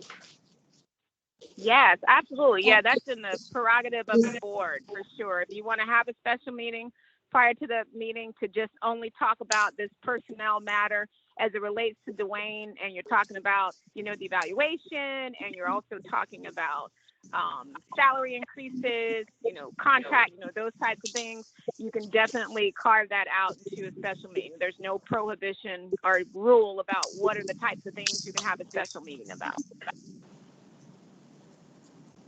Okay, Commissioner Phillip. Through the chair to Lasikia, you can help me on Robert's Rules of Order. Maybe they changed it since the last time I took a class, but I think a motion to table is non-debatable. Is that correct? I don't recall a motion to table being non-debatable. I don't recall that. I'm happy to quickly look at. It doesn't matter. I think we're at the point of voting anyway. It's Yeah. fine. Okay, great. Through the chair, I think Ms. Phillips is right. I am happy to second as it is so that we can move on and we'll all get it completed within 30 days.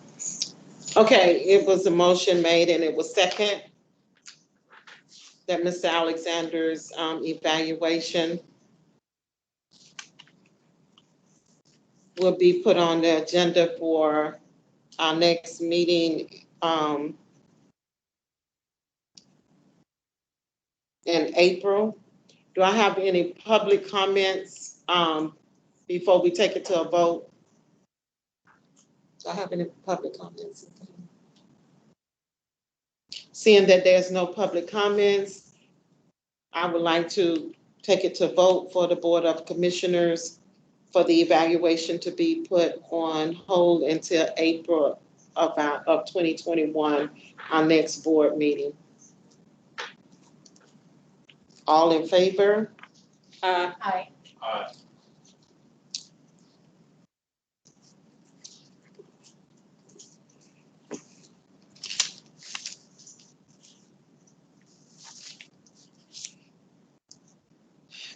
President report, from Mr. Dwayne Alexander. Thank you, Commissioner. I'll try to keep this short since we're about 2 hours into this. I just want to give you a brief display of our new website. Mr. Van, you have a copy of that? Our new website goes up on March the 23rd.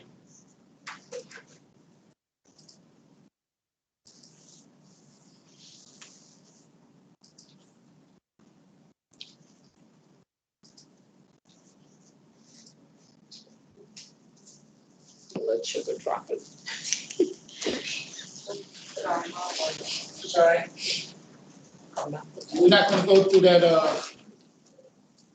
book. Now, Okay, I'm sorry. yes, we're not going to go through that. We'll be here at 5 o'clock.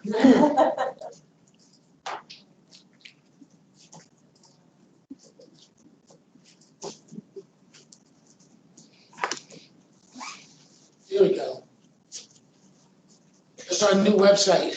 It goes up on the 23rd. What? I see it on our screen, my screen. Yeah, what view we're. Could you close that, just close that screen? It's, yeah, I can't do that. I'm sorry, sir. Sure. Let's close it out altogether.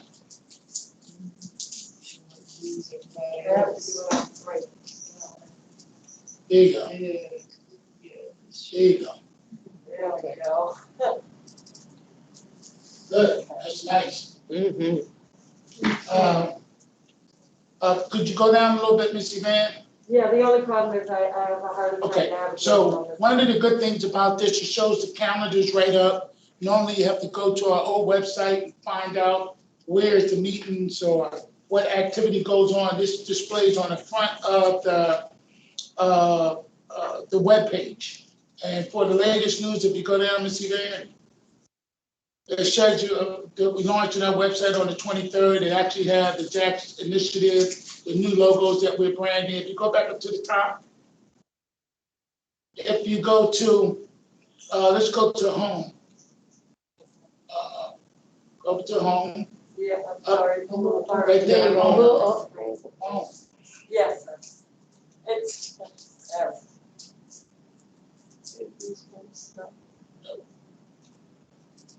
You can't stop it? No, yeah, it's a little harder. So even if you go to if you go to all the properties, it'll give you the directions to all the properties in the Jacksonville Housing Authority portfolio. If you have a complaint or anything, you can fill out the information here. If you're a landlord, if you go back, Mr. Van, go back to home. Home seems to be a problem for you. Yeah, it is. Yeah, he wanna run around.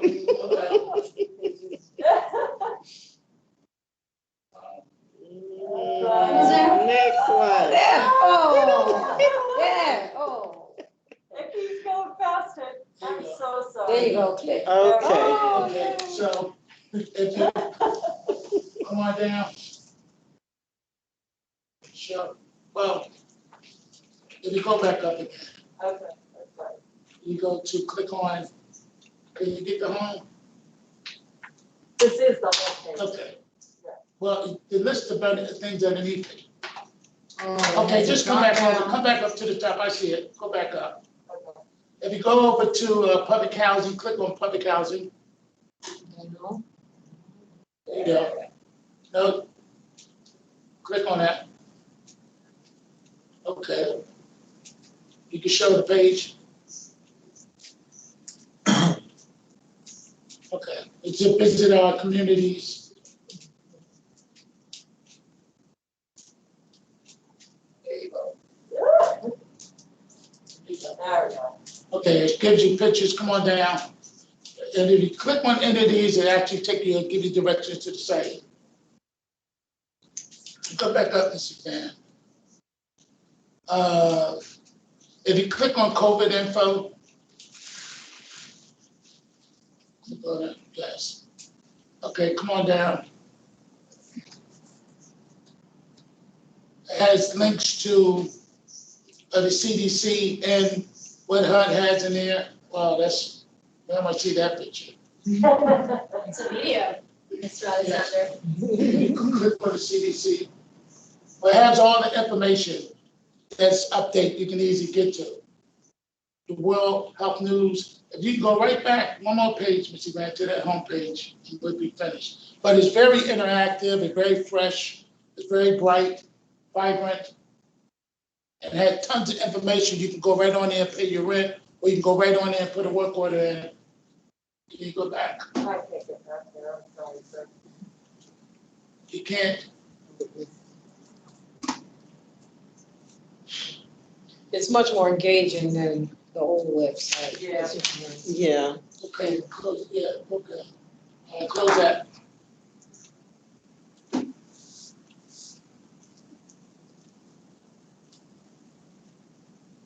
Got that up there in the corner. You see it say Jacksonville Housing Authority.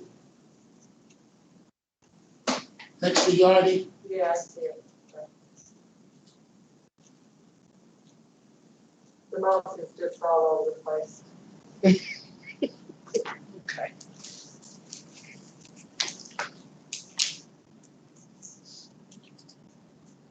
Click.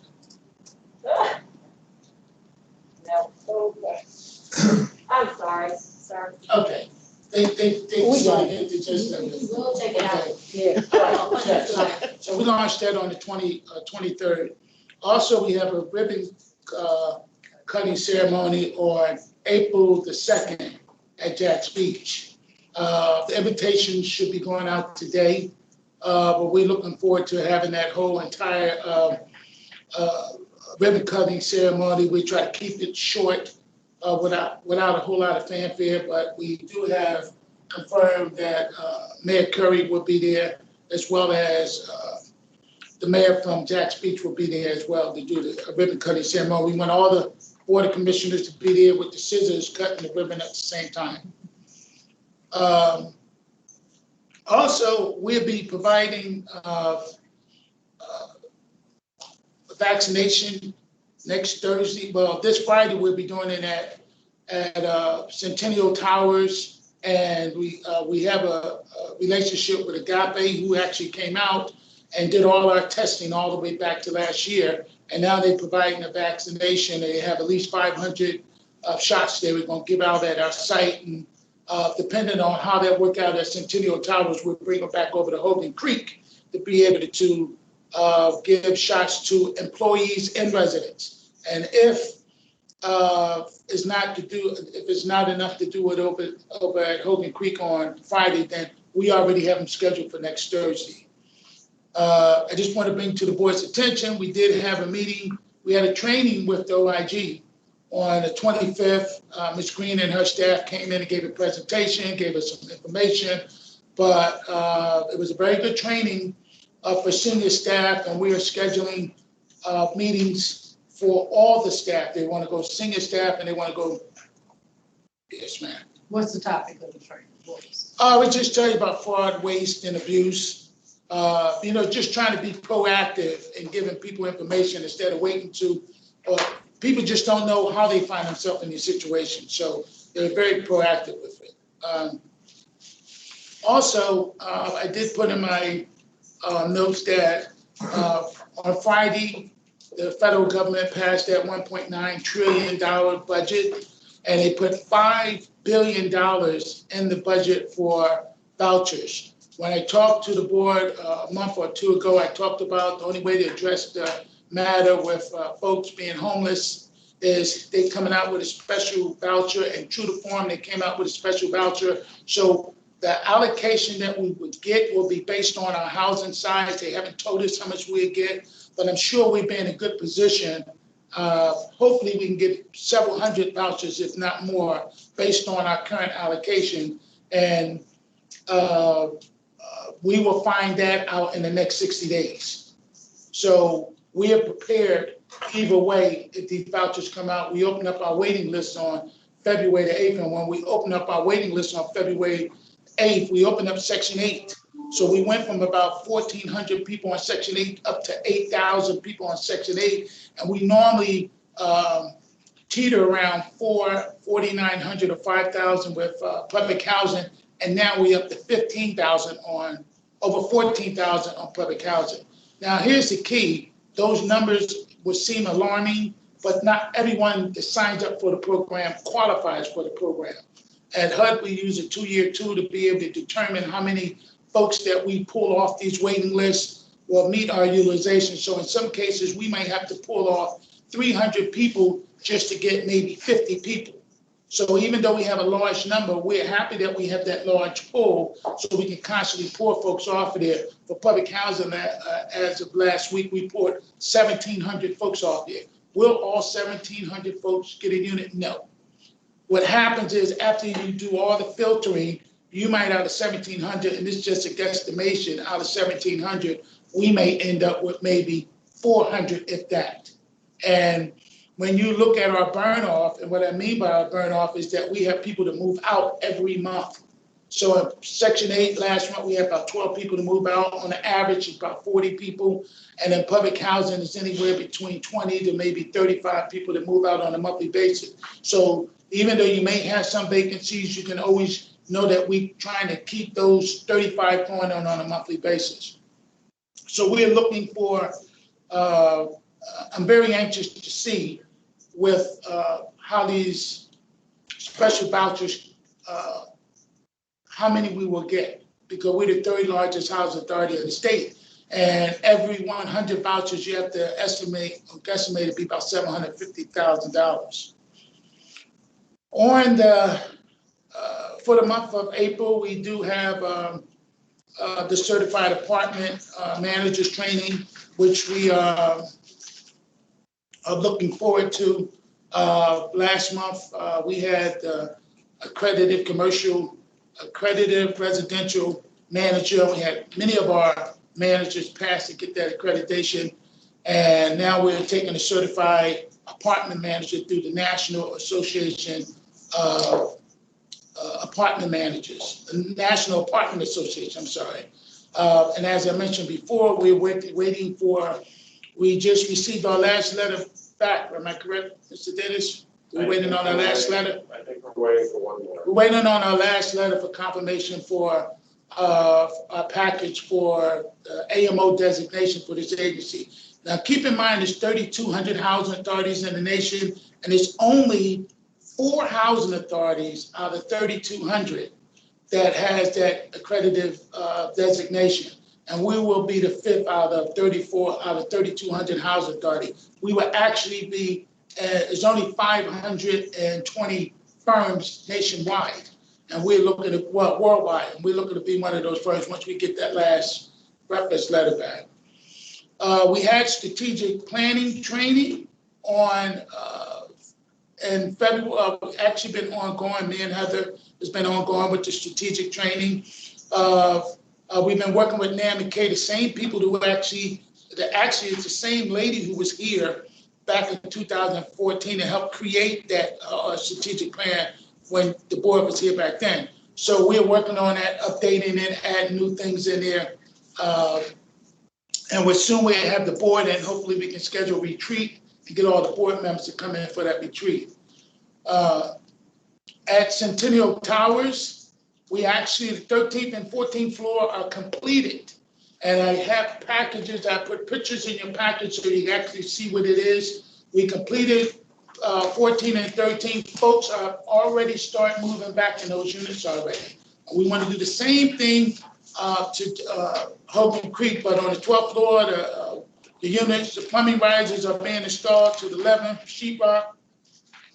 Being installed on the 12th and 10th floor, and the pictures came out great. The units look extremely nice. In the back, I put a little copy of what the invitation to the ribbon cutting ceremony on the 2nd would look like. And that concludes my report. I'll try to keep it short. Thank you, Mr. Alexander. Thank you. Any questions for the Mr. Alexander report from the Board of Commissioners? Just one thing, you said that you hope to plan a retreat with the board on the strategic plan. That'll be prior to finalizing it so that the board members can provide input to it. So that'll be our opportunity to provide input. Exactly. Yes, ma'am. Any other commissioner? Yeah, I'm sorry, Ms. Black, to answer, respond again to, Commissioner Phillips. Yes. The coffee haven't kicked in yet, it's getting late. Commissioner Phillips, yes, so because right now the 7 goals, you all might want to add more goals here, maybe 14 goals by the time you guys. You may want to take some out or change them or whatever. Yes, exactly, yes, exactly. And it's You easy. didn't want it to be finalized and y'all bring it to present it to us and then we have. Yes, exactly, yes, ma'am. Thank you. Any public comments to Mr. Alexander's report? Okay, thank you. Can I get a motion to approve the report from Mr. Alexander? Do we usually approve the Madam President or do we receive the information? No, we just should. Right. Okay, all right. So that brings us to old and new business. Ms. Lazika, you wanted to speak up under old and new business? Right, through the chair, you had asked a question about what's the next move on the CEO search or CEO position? And just to tell y'all, kind of remind you of the options. When Mr. McGowan dispensed with the CEO search committee, and of course the board had gone through a pretty exhaustive search. All of that happened.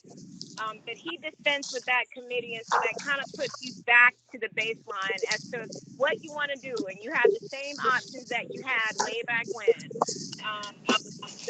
And this is all coming pursuant to your CEO succession policy, if you remember. So there's a current CEO succession policy in place that talks about what the board can do whenever the CEO position becomes vacant.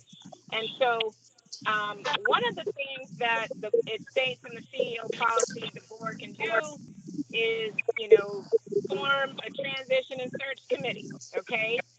You can do that.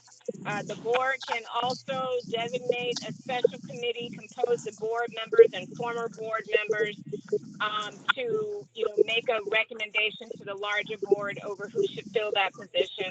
And then thirdly, the board can engage a search firm, very similar to what you did the last go round. So those are the 3 things that the CEO search committee, the CEO succession policies lays out that the board can do to fill in the CEO position as a permanent position.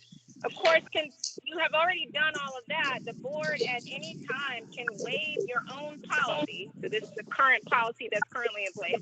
You can waive your own policy, and you can absolutely do as Ms. Brock suggested, which is just put Dwayne in that position.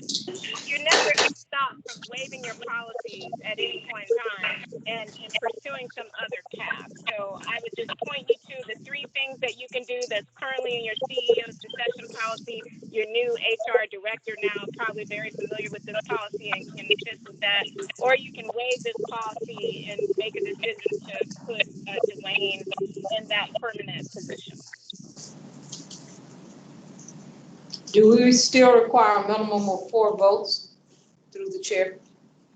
Yes, ma'am. You do require a 4 affirmative vote. Correct. to vote on your permanent CEO, just to be clear, as well as, to waive, your policy. Any vote takes 4 votes at this point.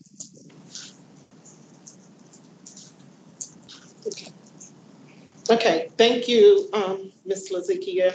Any other comments up under old and new business from any other board of commissioners? Okay. Through the chair, I'm sorry. Can I just, one little thing, I just probably should remind y'all of this while we're talking about the business.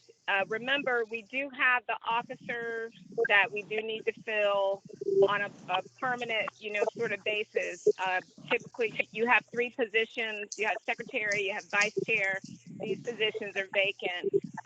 So I just want to remind the board of that. Pursuant to your bylaws, there is a time tickler, and I think you'd be just shy of kind of, the 90 days by the time you get to your next board meeting. So I would strongly encourage that at the next meeting, you go ahead as a board and take action on filling those positions. That's all. Thank you. Yes, ma'am. Thank you. That being all, we're going to close out the Jacksonville Housing Authority Board of Commissioner meeting for today at 4:15. And we're going to move into the Jacksonville Housing Authority Brentwood Park Board of Commissioners meeting at 4:15, March the 15th, 2021. Calling the meeting to order. Any public comments? Seeing that there's no public comments, we'd like to get approval for our minutes for February the 16th, 2021. Move approval. Can I get a second for our minutes approved for Brentwood? Second. Okay, thank you. Any questions on our minutes? If that being no questions on our minutes, can I take it to a vote for the Board of Commission to accept our minutes as they are?